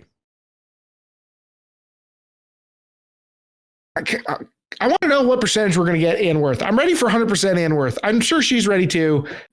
So I've like my favorite player. Like I'm ready for her to go back to being a dominant force. And I do think she would help with their O-line's smoothness if they could get her back to playing at her top level. I mean, we've talked all year about this team and like what's going on with their D-line, O-line stuff. Maybe we'll talk about that further down the bracket because something tells me we're going to have them in the bracket doing well. So at first, when I looked at this pool, I had my normal 4-5-9 inclinations. Okay, let's look at this 9 seed. What do they got? I actually like Schwa from what I've seen on the tape. I like some of the names on this squad. Like, I think that this is a team that is perhaps better than your average 9 seed in the women's division. But when I stack them up against Scandal, I just can't really see it. They have the talent. Like, there are a bunch of players in this team who I think are good, and particularly in the handler space for them. And I think some of their cutters have been playing better and better over the course of the year. But outside of that loss for Scandal to Phoenix, they just have a much stronger resume. The beating Brute Squad, beating Sixers, handling Grit comfortably, destroying Parcha. Like, I think these are high quality wins for them. And I think that Scandal looks on paper like they're out of Schwa's league. I don't think it's quite that bad when you put these teams on the field together, but I don't see enough evidence to feel good about an upset. Yeah, I mean, I just think there's levels to the division. And I think Scandal's in a level beneath Phoenix. And they're ahead of a lot of these other teams. I mean, they smacked around a bunch of teams at Pro Champs. They destroyed Traffic, beat Nemesis by 5, beat Brute Squad, beat Sixers. But they lost by 6 to Molly and by 10 to Phoenix. Now, I think Phoenix, had a little bit of an axe to grind after being like, we should never have lost to this team back at the showcase game. So they, probably brought a little extra fire. It won't be that big of a margin, but I just think that they're a level below. Even though they're only 1 seed behind them, I think they're a level below Phoenix. Now, Schwa beat Phoenix 14-13 at that same Pro Champs. That's the one thing that makes me wonder. I mean, that's easily the best result on Schwa's resume from the season. Yeah, but I mean, Phoenix already locked up the pool, Keith. Right. So, although I don't think that their rotation was way out of whack there. I think Schwa should get credit for that win, but I don't know, man. I'm not sure that I see an upset there. Schwa's a good team, but I need to see them win the Northwest if I was going to believe that they could beat teams like Phoenix and Scandal. Simple as that. We've got our Pop Ozone bet. If either team wins more games in pool play, you win the bet. But if they don't, we're going to point diff for the whole tournament, right? Or no, if either team, whoever wins more teams in the whole game or in the whole tournament, or just pool play. That's what I want to clarify. No, we said just pool play because if they end up in consolation, we don't want to care about counts. Okay. Yeah. All right. Well, it's time to get to our picks, Keith. It's time to get to our picks. Semis time. I'll go first. since you went first last time. Let's get through the easy stuff. I'm taking Fury. I think they'll cruise. I'm taking Molly. I think they'll cruise. Phoenix is going to get their 1D. So they're going to get 2C, which is Brute. Now, I think that's kind of a compelling game. Like a full strength Brute versus Phoenix, I find interesting, especially because Brute Squad plays great defense, and Phoenix's O-line was looking very suspect against Molly Brown in the Pro Championships final. But is the talent gap just too big for Brute to overcome? It's a tough call for me. I think Phoenix wins close. It's going to be like a 1 or 2 point game. So I have Phoenix in semis, and that leaves me with what am I going to do with Pool B? So I have Flipside winning that pool, and that means that they are likely to face the 2A, 3B, which is Traffic Schwa, winner of that game. So I'm taking Traffic in that game. So it's Flipside Traffic, and I think that's actually a pretty interesting game because I actually think Traffic might be better than Sixers. But ultimately, Keith, I'm gonna roll with it. I'm gonna take Flipside. I really think that they're for real, and their test is going to come in semis, not in quarters. So I'm taking the top 4 seeds. Sorry. Yeah, good. I'm glad you said that because if you're going to sit here and try and paint yourself as some sort of hot take artist for taking the number 2 seed to make semis, I was going to start to get mad at you. That's totally understandable. Okay. Yeah, I mean, look, there's a long history of pretty chalky semifinalists in the women's division, so I don't think we have to go super far out on a limb. I have 3 of the top 4 seeds. I've got Fury, I've got Phoenix beating Brute Squad, and I've got Molly Brown. But I already picked Sixers to upset Flipside in pool play, and that puts Flipside in a matchup with Fury. Don't like their chances there. So I've got Sixers in semifinals. I do think the Traffic will give them a tougher test than some might anticipate from an 8 seed, but I've got Sixers making the semis too. All right. We'll note last year the top 4 seeds made semis in women's. Certainly, this has happened many years, many times. Okay, so that means you have Fury Phoenix and you have Sixers Molly. And I have Fury Phoenix and Flipside Molly. Who are you taking? Well, I'll go first. We know what Phoenix was able to put up that amazing game on Fury a year ago. Unfortunately, I just don't think it's going to happen again. Maybe it'll be a good game. I hope it's a good game. Fury's defense is just ferocious. It's ferocious. And I just don't see, I mean, you think about it, and Sue's in the chat. Sue was probably the most important player in that game last year for Phoenix. And they're not lining up on the field this year. And I just think that piece alone makes this a really big uphill battle for Phoenix. And I have Fury winning by 3. I can't argue with it. I have the same matchup in my bracket, and I have Fury winning, and I don't have a ton of doubt about it. I mean, the thing to me is that Fury seems unshakable, not unbeatable, unshakable. Like they just do not get too up or too down based on how they're playing. I mean, it's part of being on Fury. It's a luxury you've earned by getting onto the Fury roster. I mean, they weather storms really easily, and Phoenix does not. I mean, Phoenix gets emotional. They get in their own heads, or sometimes they just catch fire. I mean, they once they get rolling, they can be really difficult to stop. And so that to me feels like one of the big differences between these two teams. Yeah, certainly, missing Sue and potentially not having Ann Worth at full speed or something like that. Like those are things to consider. But I just think Fury has both the experience and the talent advantage, and I'll take Fury. And a much clearer path, right? I guess I have them beating Flipside, which complicates things, but generally the 1 seed has a much clearer path, and I think that lets them keep a lot of mileage off the legs. Sure. The other semi, I have Flipside Molly. the one matchup they played this year, Molly won it, or Flipside won it 15-12. Pretty eye-opening result.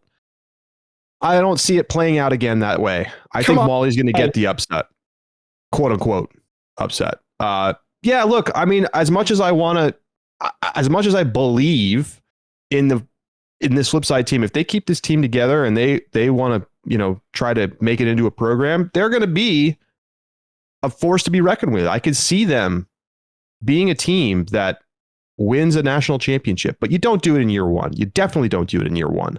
So I've got Molly here. I just think this is the right combination of leadership, talent, experience, and everything that you're looking for. And I think it's probably helpful to them that they lost that game. Yeah, remember, that was like Molly's basically their first tournament of the season. And then they came out to Pro Champs and looked awesome. Blew everybody away. So I feel I'm high on this Molly Brown team. I think they're going to go to final and they're going to get their shot against Fury in the finals. I don't think Molly Brown's ever made the finals. No, they have not. I've got the same thing. I have Molly Brown and Sixers, and frankly, I think Molly Brown has the edge on Sixers in pretty much every area. Not always a big edge, but I think they have a stronger defense. I think they're more athletic. I think they'll have the best player on the field in most cases. I think they're more experienced. So I'm going to take Molly Brown and not look back. I'm riding with Sixers a long way, but once we get to this point, it's just I got to take the smart pick. I mean, that's how I feel about Flipside. So this Molly team, they did play Fury earlier this year at that same tournament where they lost to Flipside. They lost to Fury 15-7.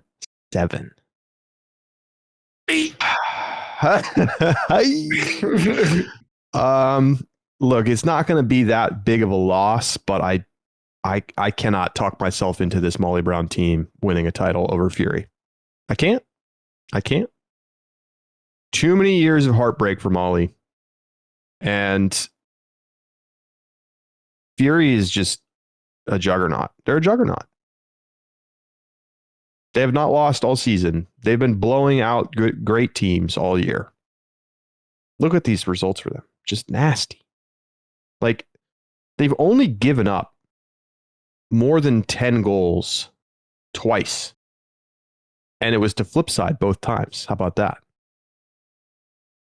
And they have just stomped teams. The talent is just overwhelming. It's ridiculous. And I hope Molly makes it a game. But I'm taking Fury. And Keith, I see you put the spread in there. Fury -2 versus Molly. I'm taking the spread. I'm taking Fury. I'll lay the points. I have the same matchup and I have pretty much the same analysis. I mean, I think that this is, like you said, the best chance that Molly Brown's had yet. I think this is the best recipe that they've been able to put together to get to this point. And I think that's enough to help them break through that semifinal wall. And I think that when I'm around this team, when I talk to people from this team, when I listen to stuff that they have to say, they say all the usual stuff about process and about team and all these other things. But like, I can tell that they want to fucking win. They're sick of it. And that can get them a long way. But many teams have gone up against Fury with the same feeling. And many teams who probably have been the best they've ever been have gone up against Fury and walked away holding an L. I think that this Fury team has too big of a top end. They basically don't have any weak points. Like, they just don't put out anybody who can't hang. They're not infallible. This isn't one of those invincible Fury teams that we've seen in years past. But they have the edge over Molly Brown in my book. They've shown us no evidence otherwise, I don't think. So I've got Fury winning this thing. All right. What odds would you need to take on a future to pick Flipside to win the tournament? For me? Yeah. Did you take them 15-1? Yeah, I might take them 15-1. I'd consider that. But I think they have, like, I don't know, maybe the 6th best odds. Oh, interesting. I mean, that makes sense. You're picking Sixers over them. I think you're going to look foolish on that one. I'm just going to put that out there. Yeah, I mean, you've made it clear. If Flipside beats them 15-10, it's definitely gonna be a bad look for me. But we'll just pretend it never happened. That's what we do here. We'll We just never ignore reference it again mistakes and crow about our good picks. Look, we'll just talk about the process. It's not really about wins and losses. It's really about the journey. Like, I can't stand it when teams talk about this shit at nationals. Oh my God, Keith's a little fired up today, folks. Woo! We're live here in the Discord, and it's time to move on to the men's division. We've got our picks in the books for mixed and women's, and let's bounce over to the men's division. Truck Stop, Johnny Bravo, Omen, and Goat is your Pool A. Bravo and Truck Stop have played a couple times this year. Truck's got the edge, but Bravo does have a win. The only team to have a win against Truck after July 1st. Keith, do you think that Bravo's got a chance here to take down the number one seed, or is this going to be just more clinical Truck offense on the way to a 15-13 type win?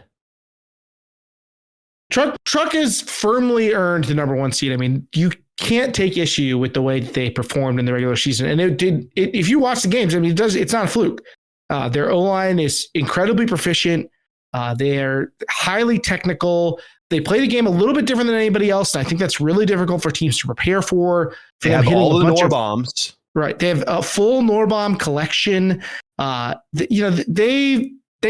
picking up some of the dynamic cutters that they have, like they have athletic cutters who any of them could be the one who pops off in a half and drops in 3 goals or whatnot. I like a lot of the things. And then I think they have some great D-line players. I'm a huge fan of Troy Holland. Everybody's singing the praises of Dave Cranston. I know there's you really like Jasper Tom's ability to defend in the reset space. I get it. But I got to say, I'm buying into the narrative a little bit that this team feels a little like they peaked too early. I don't think it necessarily – they walk a tightrope when they play on offense, and I wonder if they're going to be able to put together a lot of games where both their O-line and their D-line play well at the same time. Meanwhile, I think Johnny Bravo has a lot of the same characteristics that Truck does. And if they hadn't dropped that game to double wide, which, you talked about how weird regionals can be, like how differently would we be looking at this Bravo team right now?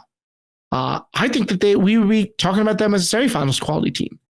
I think that they can go out there and have those types of offensive performances where they basically don't give the disc away, where they put pressure on the other team to be perfect. I think that that's something that this team is capable of. I think I like Bravo to take the upset here. Wow. Going for it. I love it, Keith. I love it. You gotta have a surprise somewhere. Yeah. Yeah. I mean, I definitely think that that's going to be a good game. I do not think that that's just going to be your typical 1-8 matchup. Frankly, I think it's the worst possible draw for Truck. I bet Truck is like writing into USAU, be like, how is Double Wide not seated ahead of Bravo? They beat him in regionals. They're only like 70 points apart in the rankings. I think, Truck versus Double Wide is like a beatdown, 15-10. And this Bravo team it's a great matchup fit for them because I think that they have, and by the way, they're getting Alex Atkins back. That's huge. That is so huge. He is so talented. I don't think I'm going to pick, I have thoughts on Truck Stop that I'll get to when I get to the semis and that discussion. I do think Truck's going to win this game. I don't think that they're like just going to fall apart in pool play. I think they're really good. I have fully come around on Truck Stop after doubting them heavily to start the year. And I think that they have done the right thing, which is they put the team in the hands of their really talented young players and some vets. Rowan's still getting a lot of touches, but Johnny Malks and Cole Jurek and Jasper Tom and Andrew Roy, like these guys are the ones who are driving the bus for this Truck Stop team. And they still have talented vets like Tyler Monroe, and you mentioned Cranston. Like I like the team, but the problem with Truck Stop is that we have seen good Truck Stop teams before all these years never quite get it done. I don't think they've ever been to semis. They had that one year where they had that shot against Revolver in quarters, and then they just got sniped on an Ashland to Bow huck on Universe. And it's hard to get that feeling out of my mind. But I am going to take them to beat Bravo, but it's going to be a great game. Made semis in 2017. That's right. Forgot that. Against Double Wide. So look, I mean, Truck's been like around that bubble, right? That quarters team that has a shot at semis for a long time. And yeah, I don't know if I buy in, but we'll get to it in the semis picks. I'm going to take them to win this. I can tell. Does Omen go 0-3, or do you think they're going to get a win here? Oh, you're going to make an Omen pun here? I mean, I got to take him to take the L. I picked GOAT in the game. Didn't stop you from picking Red Flag to go 0-3. That's fair, but look, I think that the GOAT that we're going to see at Nationals is going to be a lot better than the team that Omen beat. I do think Omen's like not going to be out of place in Nationals, though. For the record, I don't think that they're like some team that's going to show up and just get the doors blown off them. Yeah, I think they're solid. I think they're going to beat GOAT again. That'd probably be the only game they win. They'll lose in pre-quarters. They're either going to go 0-3 in pool play, or they're going to lose in pre-quarters. But you know what? Good for them. They made it here. They can build on that for next year. But I'm definitely, it's so hard to show up to your first Nationals as a super inexperienced program and try to get wins, unless you're Flipside. On we go to Pool B. Ring, Rhino, Revolver, and Vault. Poor Vault. Yeah, it's a tough pool. That's for sure. And Vault's getting there. Vault's getting that new kid welcome. Rolling out the welcome wagon for him with just like stalwart programs and semifinalists and all that kind of good stuff. I mean, do you think that Revolver has a chance of upsetting Rhino or Ring? Sure. I mean, like I said before, Revolver played Ring within one last year. And are they substantially different team? Ring's a little worse. I think Revolver's definitely going to have a chance. Playing close to home, I think it helps. Beat Machine on day 2 of a tournament. They've been a weird team. They've had some games where they played really well. They've had some games where they kind of stunk it up. And they don't have the talent that they used to. That's for sure. There's just too many players on the roster where you're like, I don't know if we could trust them, in a big spot. But I do think they have enough of those guys who are good enough to get an upset win. Can they string them together to get to semis or win the tournament? No, they can't. But they could get an upset in pool play 100%. My concern about them is I feel like they don't have a lot of players who are like in their prime. Like they have a lot of guys who are young and are about to enter it, and then a lot of guys who are on the decline, unfortunately. Like I don't know if we're ever going to see Simon Higgins be the Simon Higgins that he used to be.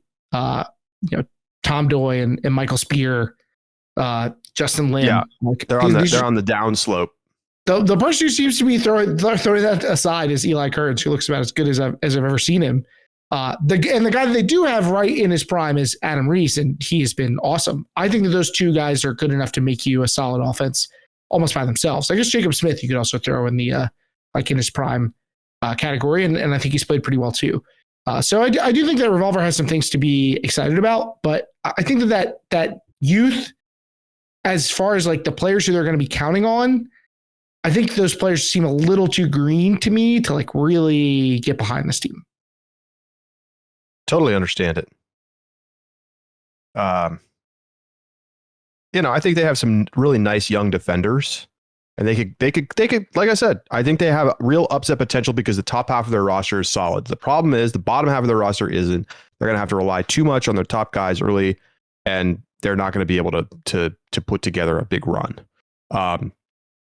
The real question for me, and this is already asked in the chat, is Jack Hatchett worth an extra point for Rhino? And can Rhino maybe make a run against Ring? Now, Ring blew him out last year. But this year's ring has been a little unconvincing, and you gotta like the top 5 guys on Rhino are super good. Is it enough, Keith, to overcome the incredible depth that Ring has? I think it's arguable that Rhino's top 5 are better than Ring's. Maybe that's crazy. Is that a hot take? I'm not sure. No, I don't think it's a hot take. I think with Jack and Ryan on the team, it's an interesting conversation anyway. But I do think that like that's an area in which Rhino's going to be confident. But the thing is that I'm not worried about Ring from some of the oddball results that we've seen them put up this year. I'm not concerned. I still think that this is a championship caliber team, but I do think that Rhino's good enough to get Ring if they don't play well. I don't think Ring is like that. Ring is so good and like that they could feel like they could walk through a game and not play well and win. Like not against Rhino. I feel that way maybe about Pony or a Fury or a Mixtape, but I don't know if I feel that way about this Ring team. Like we've seen when they struggled, they've paid the price for it. Yep. So that part is the one thing that like gives me pause about them, but I still feel good enough about them to take them over Rhino. Although I really tried to talk myself into Rhino. Like I tried really hard to talk myself into Rhino winning this pool play game. I do like Rhino. I do still like them though. By the way, once I'm actually sitting and looking at the rosters, the top 5s, I take it back because with Jack and Ryan on the roster, and like we barely saw them in the regular season, and they looked like they were just kind of phoning it in at Pro Championships when they finally played with them for the first time. I don't even think it's a question. Like Rafi and Jack and Leandro for Rhino are very good, but it does start to drop off fairly quickly after those guys. So I take it back, but my point is they have dudes who can Daniel really Lee and Dave Seeland slander. No, like I said, I like Rhino, but they got to beat Sockeye at regionals for me to take this team as like a really serious contender, and it didn't happen. I think Ring wins by 3. That feels fairly likely. You're right about the top 5s. I mean, you're comparing Daniel Lee and David Seeland to Eric Taylor and Anders Youngster, whatnot, like Saul Yannick. It certainly doesn't feel like something that Rhino is comfortably ahead in any way. I'm taking Ring to win this one too. All right, so who's going to seed? I think that's what I have too, but I love Revolver with a chance to get 2 wins in this pool. Pool C, Machine. I feel like Rhino is a bad matchup for Revolver. For the record, I don't like that matchup. I think this Revolver team seems a little bit more like they rely on athleticism than Revolver teams of old, and that's not the axis you want to try and go against Rhino on. Pool C, Machine, Chain Lightning, Temper, and Condors. I mean, a lot of focus is going to be up at the top of this pool, and rightfully so.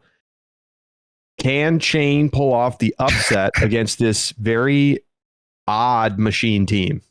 I was like, is there a but coming? But should we be looking at Temper and Condors? No, I don't really think we should, unfortunately. I was looking at Temper's resume, and I think they're not going to semis, but they're solid. They're a solid team. I think they could sneak up on people a little bit. I would say that if they had snuck up on anybody, period. Like every time that they played a good team, they lost to Dig and Truck, I guess, by a combined 3 goals. Oh, maybe I'm wrong. They lost to Chain by 1. They lost to Pony by 1. That's what I'm saying. You see how maybe I'm wrong. They have a lot of close losses to good teams.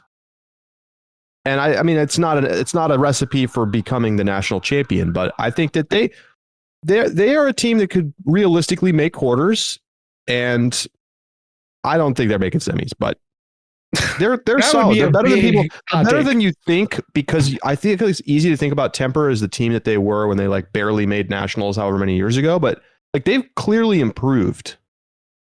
I mean, I don't think of Temper that way. I just think of them incredibly reliant on the top end of their roster. I mean, they need the trio of Sam Van Dusen, Pat Earls, and Thomas Edmonds to like dominate or they can't win. Like I just feel like they're really thin, especially with their D-line's ability to score. But maybe they'll prove me wrong. So many of these lower seeds, isn't it? I mean, you look at like Temper. That's why they're down there. And, Condors, and it's like, do they have enough down the roster? I mean, I think that's the thing that separates the great teams. It's fair. So let's talk Chain Machine. Chain beat Machine earlier this season, Keith. They sure did. And I mean, Machine's earning a reputation as a team that just like lays an egg every once in a while, right? I mean, do you feel that way about them? About Machine or about Chain? About Machine. Well, I mean, obviously they've had a bizarre season. Their losses this year have been very odd. Like, they go out on day one of US Open and obliterate everybody. They beat Dig 15-8. Then they come out on day two and they lose to Chain and Revolver.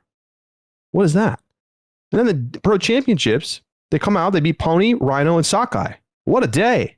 And then they come out and they lose to Dig and Bravo.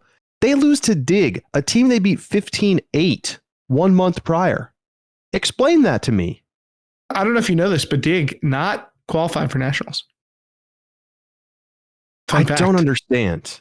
I think this Chain team has showed you not only can they beat Machine, they can win in a big spot because they beat Ring at regionals. Like, do you trust Machine to bring it together? They didn't bring it together all season. They didn't bring it together at nationals last year. When have they brought it together? Chain feels like just the absolute perfect upset special right here against Machine, don't they? Do you think Jeremy says if Joe White is on, they win. Yeah, no kidding. We've been saying that about Joe White and his various teams for like 5 years. You just don't know when he's going to be on. There's no way to know. When he's on, he's like the best player on earth. And when he's off, he's like total disaster on the field. It's crazy to see his like floor ceiling differential. And it feels like teams staple themselves to that. Like every team that he plays on, it's kind of like, well, we're just going to roll with Joe. If he throws us into the wind, we'll take it. And if he throws us out of it, we'll take that. But you can understand why he's so gifted at the game of Ultimate Frisbee. Sure, but you would think that somebody at some point might rein in his role in some way. Like put him on the freaking D-line for a little while. I don't know. Well, is he playing D? Isn't he playing D right now? Maybe he's not. Make him go cut instead of having him around the dick. I think from what I saw from him at the AUDL championships, I think he's going to play well. I think Machine shows up well on day one, and I think Chain has a great chance, but I actually think that Machine's going to win this pool. And the questions for Machine are going to be deeper in the tournament. Yeah, I think it feels to me like when I just like think about the things on the teams and the players and their strengths, like I feel like Machine actually matches up well with Chain.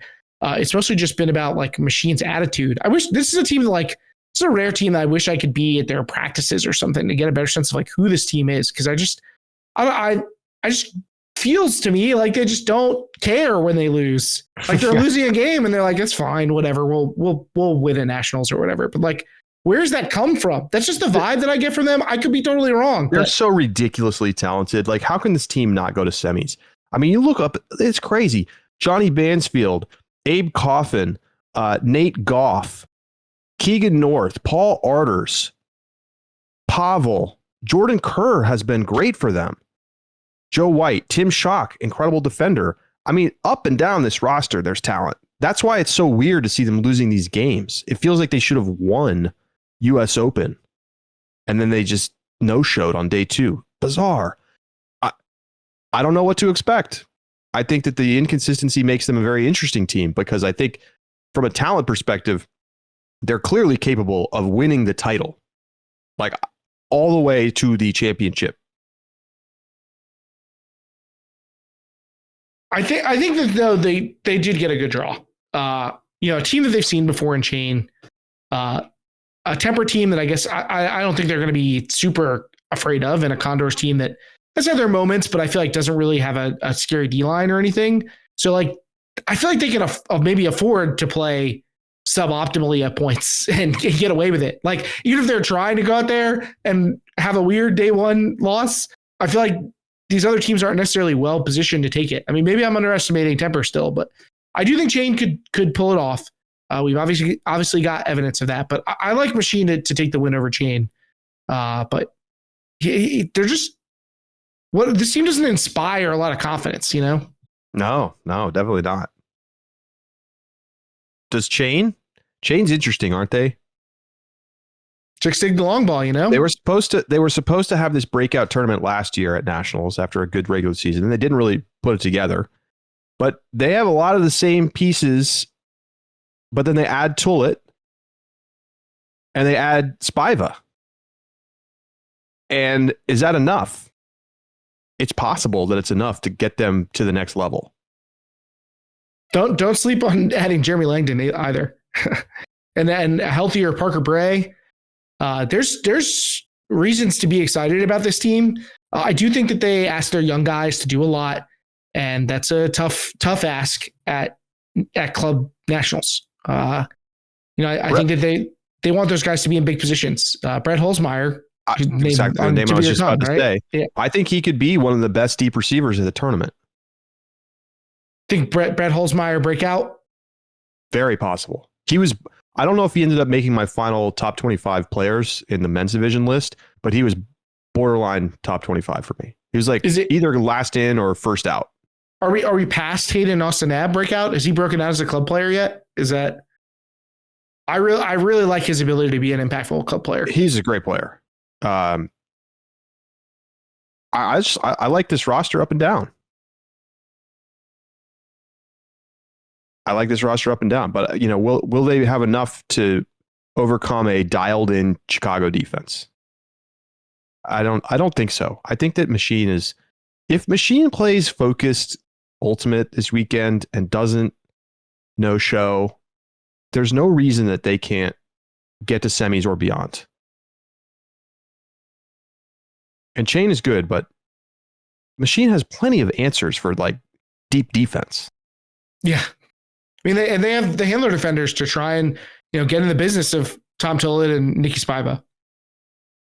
So I like Machine in this matchup. Pool D. All right, let's go on. Pony, Sockeye, double wide, Mad Men. Pony and Sockeye, classic matchup. But Keith, I gotta be honest, doesn't quite have the cachet. It doesn't feel the same this year. I feel like Pony's gonna win by like 4 or 5. I just don't know if I see Sockeye like having it this year. Yeah, I get it. I get that sense. They've had one major event this year at Pro Champs, and they went 2-4, and they got pasted by Rhino. Like that's just not what you expect to see from Sockeye. They just don't look like the same team, and part of that I think is some of the players that you've known for this team aging. I think they're kind of it feels like they're entering a transitional period. Where they're kind of handing over the keys to some of these new younger players, but that transitional period is like having an impact on their ability to compete at the elite level. Like those players kind of have to now take their lumps in the way that some of these other players have over the years. And maybe, Trent Dillon and Nick Stewart show up and they make this look foolish. It's like, we're still Sockeye, come on. But I don't know. They don't give you that same like dominant, like explosive feeling that Sockeye used to give you. No, they don't. But I feel like it's a pretty good sign that they won the Northwest region, isn't it? Yeah, I mean they're good enough to be a semifinals quality team. I don't doubt that. I mean they beat Rhino in a really close game, and I think Rhino's there, so I don't see why Sockeye couldn't be. But they're not. I don't think you can say that they're a favorite to do that, and I certainly think you got to give them more than a couple points to feel comfortable about them covering the spread against Pony. Yeah, I feel like they're going to have reconfigured like how they run their offense a little bit. I'm not sure quite what needs to happen, but I feel like we need to see Dylan be his best self, and where's Trent going to play? I wonder if they're going to have moved things around at all. Like, they have some really good young talent. They have the vets, but it just feels like everything's been slightly out of sync this whole season. And, like, why is Sockeye now not looking like the Sockeye we saw win the tournament in 2019? Is it that because the personnel is a lot of it's the same? You have the same core group. Are those guys worse? Have they just lost the drive? Is the actual roster worse than it was? I'm having a hard time getting a read on this team. Does that make them dangerous? Like, are we having trouble predicting them? Like, here's a question. Do you think they are more likely to get upset by double wide or beat Pony? Get upset by double wide. I don't even think there's a question. I'm in the same boat. Double wide is like a perfect foil to Sockeye, right? It's like that game is going to need some observers. Let me tell you that. I mean, this Sockeye team is like, they are not nice guys anymore on the field. And double wide, as we know, the reputation. That game is, they've played some spicy games over the years. But I just feel like maybe, we're not seeing the same Matt Rader anymore, right? Nick Stewart's not what he was 5 years ago. Can Mac Hecht drive the offense with Simon Montague?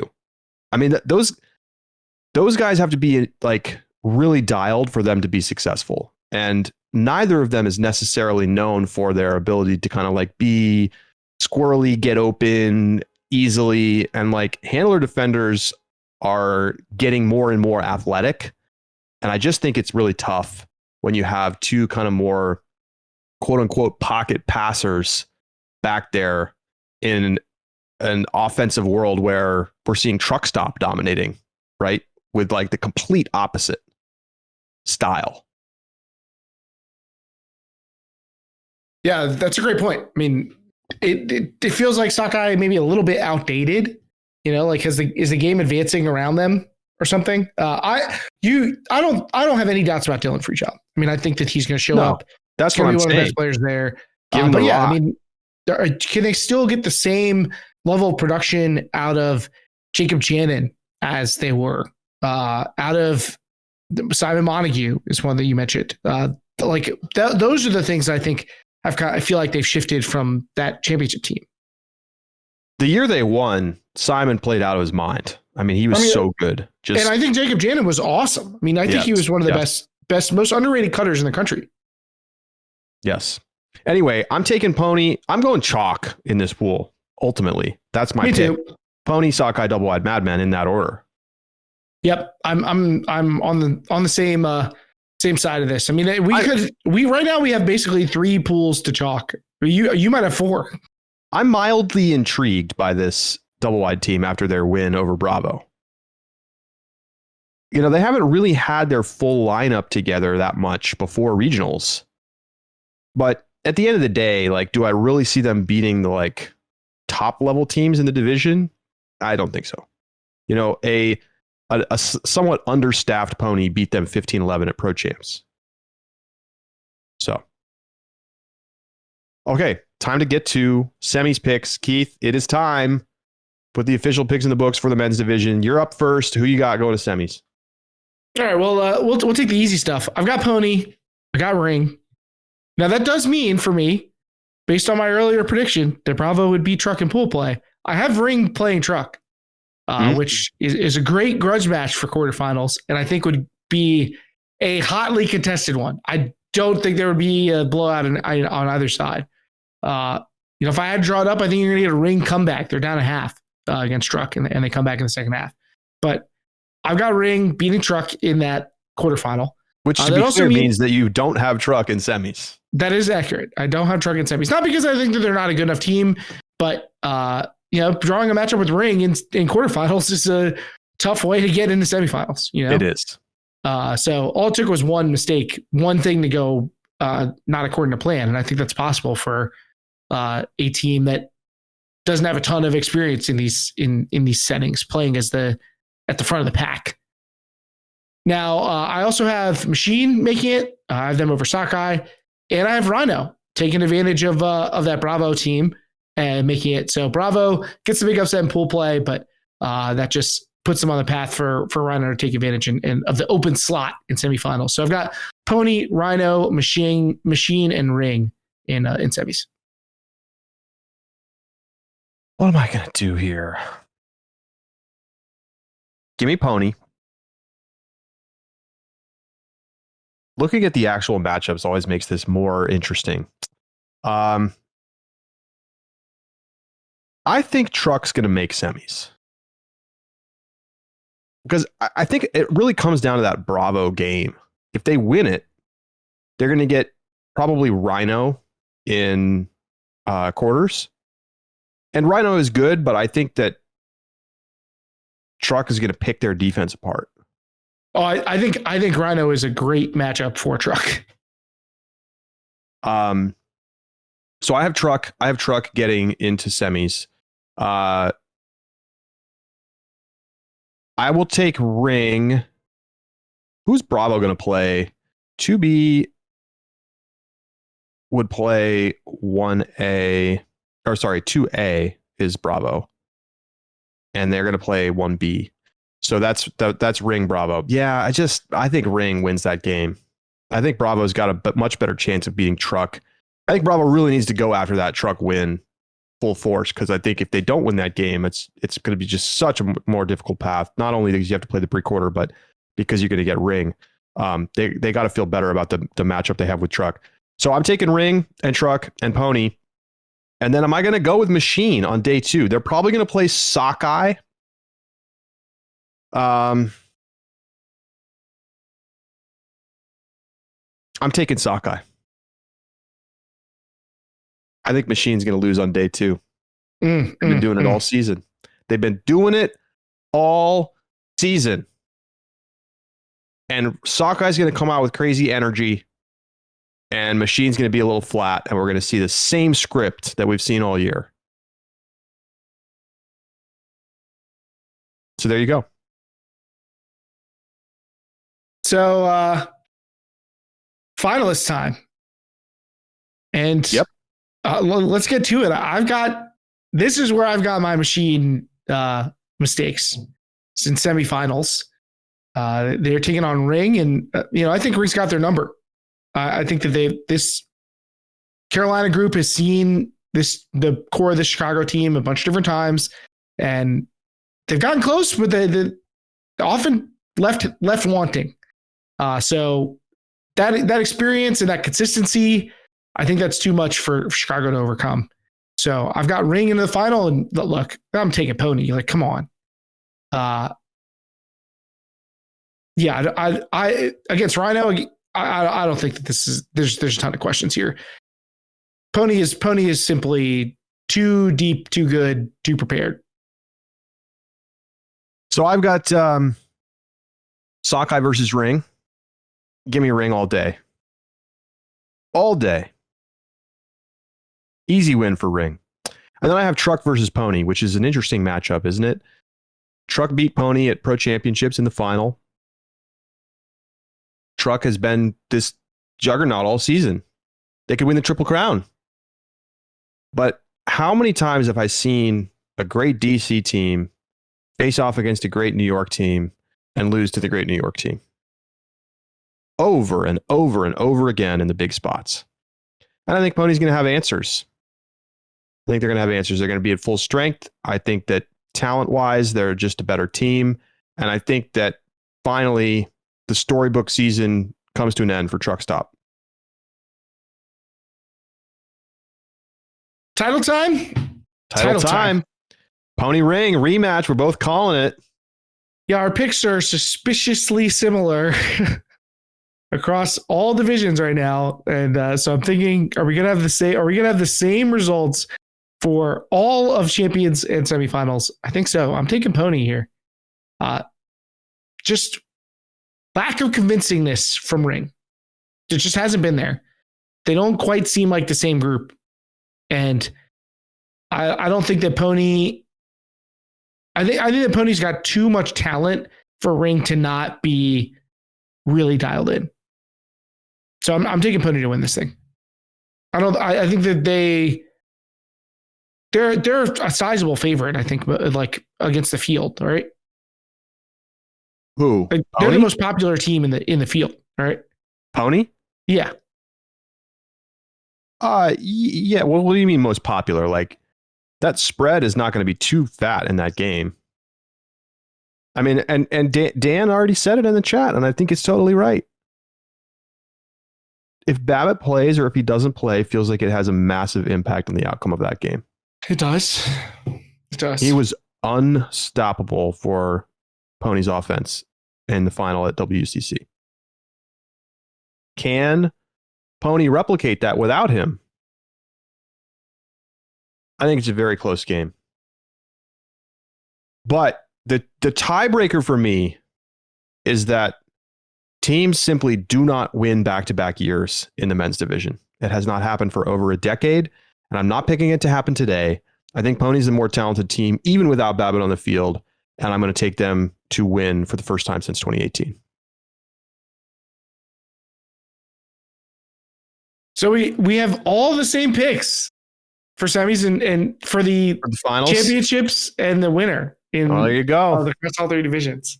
Either we're going to look really brilliant or we're going to take big L's, Keith. We've been doing this together for too long, my friend. I mean, at the end of the day, you got to pick the teams you think are going to win. And did we not both pick UNC at college nationals? We did. We did. I mean, I feel like the picks are the picks. You got to pick who you think's going to win. And I'd love to sit up here and give you the hot take and whatever. And I feel like I had some, but I do too. I feel like we both had some takes along the way. But I just, at the end of the day, the cream rises to the top at this tournament every single year. And these are the most talented teams. And while upsets are fun, Ultimate has long been dominated by the best teams, right? Like usually the top seeds are the best teams, and the teams that are the favorites win. It's not because this is just the way it's been. It's worth noting this is kind of like the trilogy matchup for Pony and Ring. Oh yeah, there's a lot of narratives to be spun. Ring beats Pony, on Universe at last year's Nationals. Pony beats Ring at WCC, and now we get the rubber match. It's great television. I'm rooting for that matchup to happen. I think it's going to be great if we get it, and I think we will get it. Unless Machine decides they're going to play great all weekend, in which case they might win the tournament. I'd love to see some fire from that Machine team. I'd love to see it. Or, Truck. Like, I don't have them in semifinals, but I think if they win their pool, like, I think that they are a credible foil to Pony. I wouldn't favor them in that matchup, but, like, I don't think it's impossible for them to win there either. Not at all. Like, I think there are contenders to upset these teams. Like, I do think we have a particularly exciting, quarterfinal, semifinal setup, because I think that there isn't a ton of room for error, even for the really good teams, even for your Furies and your Ponies and your mixtapes. It's going to be a great Nationals. And again, we hope you tune in for all of our live coverage. It begins Thursday at 9 a.m. Pacific time. And we will have a free game every round on YouTube, as well as Field Pass returning after Pro Championships, 4 games of coverage additional every single round. Keith will be one of the lead anchors on the Field Pass. We'll also have individual streams of each of the 4 Field Pass games. So if you just want to watch one of them, you got that. Get your screen set up, get ready to roll so that you can tune in all weekend long, and go to ultiroll.com/live to find all of the coverage. Get yourself a subscription today so that you can get in on the action from San Diego. Keith, I'll see you in just a couple days, buddy. Yeah, get some candy ready. I mean, this has got to be the longest preview show we've ever done, right? It's a big one. It's a 2-hour one. But hey, extravaganza. Really quick, before we sign off, I want everybody in the chat. What is your biggest hot take about this year's Nationals? Oh, yeah, throw it out there. I want to see everybody throw it down really quick before we sign off, and we'll read off some of our favorites. Some more buckets. Don't be shy. Is there a sleeping on a chain emoji? Well, Chain would be a very exciting champion, wouldn't they? And Southeast mixed 9-0 from TJ. That is scorching hot take. So they're all going to win their pools. Jacques Nissen's Blades to rule them all. Okay. If Babbitt doesn't play, Pony loses to Chain in quarters. That's hot. Ooh. That would be fun too. Dragon to win the title from Jenna, the only top seed too. So no Fury. Wow. No Fury is super spicy. That's spicy. Jenna, that's from Southwest. That's from Jenna, Southwest. You're gonna have to justify that. Are you taking Molly? Are you taking somebody else? Molly over Phoenix in the women's final. So that's Phoenix upsetting Fury probably in semifinals from Edward. Jeremy says Condors makes quarters for the first time in 15 years. I don't know if they have the horses. They have too many injuries. Yeah, wait. Can I get some money on that? Can I get some money on Condors not to make quarters? I think I'll take that bet. Bobby, hot take: players stop making terrible bids for no damn reason. That is very unlikely. I feel pretty good about getting bad bids. I think we're gonna get some. I don't feel good about it. Like it makes me feel good. I feel like it's likely to happen. Ooh, this is a hot take too from JM. Scandal over Molly in quarters, and then also over Flipside in semis. So Scandal to the finals. That's a scorcher. That's a scorcher. Yeah, that's Claire Trope supremacy. There have been some supremacy calls in here. Look, Claire Trope supremacy is not a long limb to go on. I think a lot of people feel like she's in the top upper echelons of the women's division, but it takes more than one really good player apparently to beat the likes of Fury. What money can I get on this from Graham? No Seattle team makes semis in any division. Ooh, the mixed division. The mixed division is the danger zone there, right? Definitely.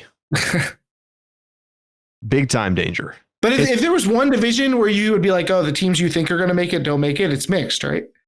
I guess, but how does mixtape not make semis? I just don't see that. The only way that I see them not making semis is if they have to play BFG in quarters again. All right, couple more, folks, and then we're going to wrap it up. Several people are typing. Love to see it. My hottest take is obviously Southeast mixed goes 0-9.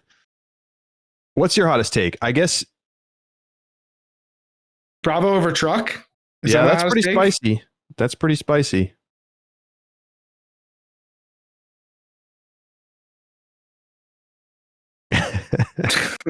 Rory Orlov smoked cigarettes during team warm-ups. Oh, man. I love that guy is still playing Elite Club. There are some players with who are long in the tooth who are still out here doing it. I mean, he was a notable figure in the Sockeye Double Wide game from 2012. That was one of the first ever YouTube videos that Ultiworld put up. If you're looking for a great game, go check it out. Sue says, not a hot take, just really happy about the parity in the women's division. Don't speak too soon. There have been years before where we were like, oh yeah, we got lots of parity, and then the good teams, mopped up. So yeah, I don't know though. I feel like it's pretty rare. We still picked a lot of top seeds to make the semis. It's very rare that I feel like I could go to seeds 1 through 8 and see them with a realistic path to semis, and I think I can this year. Right, I agree with that. I feel the same way. But what if we are wrong? Is what I'm saying. What if we get there and it wasn't? Those teams that we thought were competing for semis aren't. What if it's Phoenix smashes Scandal and Flipside crushes Sixers and Molly Brown and Brute Squad's not a contest? Like, what if it just ends up the top 4 seeds are that much better? I hope we don't end up there. I'm rooting for the parity, but it wouldn't be the first time we've been wrong about it. All right, well, that's going to do it for this edition of Deep Look. Thank you so much for tuning in. We appreciate you hanging with us. And we will be back with you live in Discord during the tournament to break down the action from San Diego. And thank you so much for being a subscriber. If you are one, and if you're not one, it's time to get your subscription and tune in for all of the action from the 2022 National Championships. Charlie. Oh, yeah. Do you have your cookie recipe picked out? It's not necessarily going to be cookies. It's baked good. Okay. And I'm still workshopping on the final choice. Oh, if you've got suggestions, tweet at Charlie with some great baking recipes. My wife has a friend who runs like a baking recipe website, Sally's Baking Addiction. So I love her recipes if you're looking for something. Okay, great. I'll check it out. For Keith Rayner, I'm Charlie Eisenhood saying so long, and we will talk to you next week from San Diego, right here on Deep Look.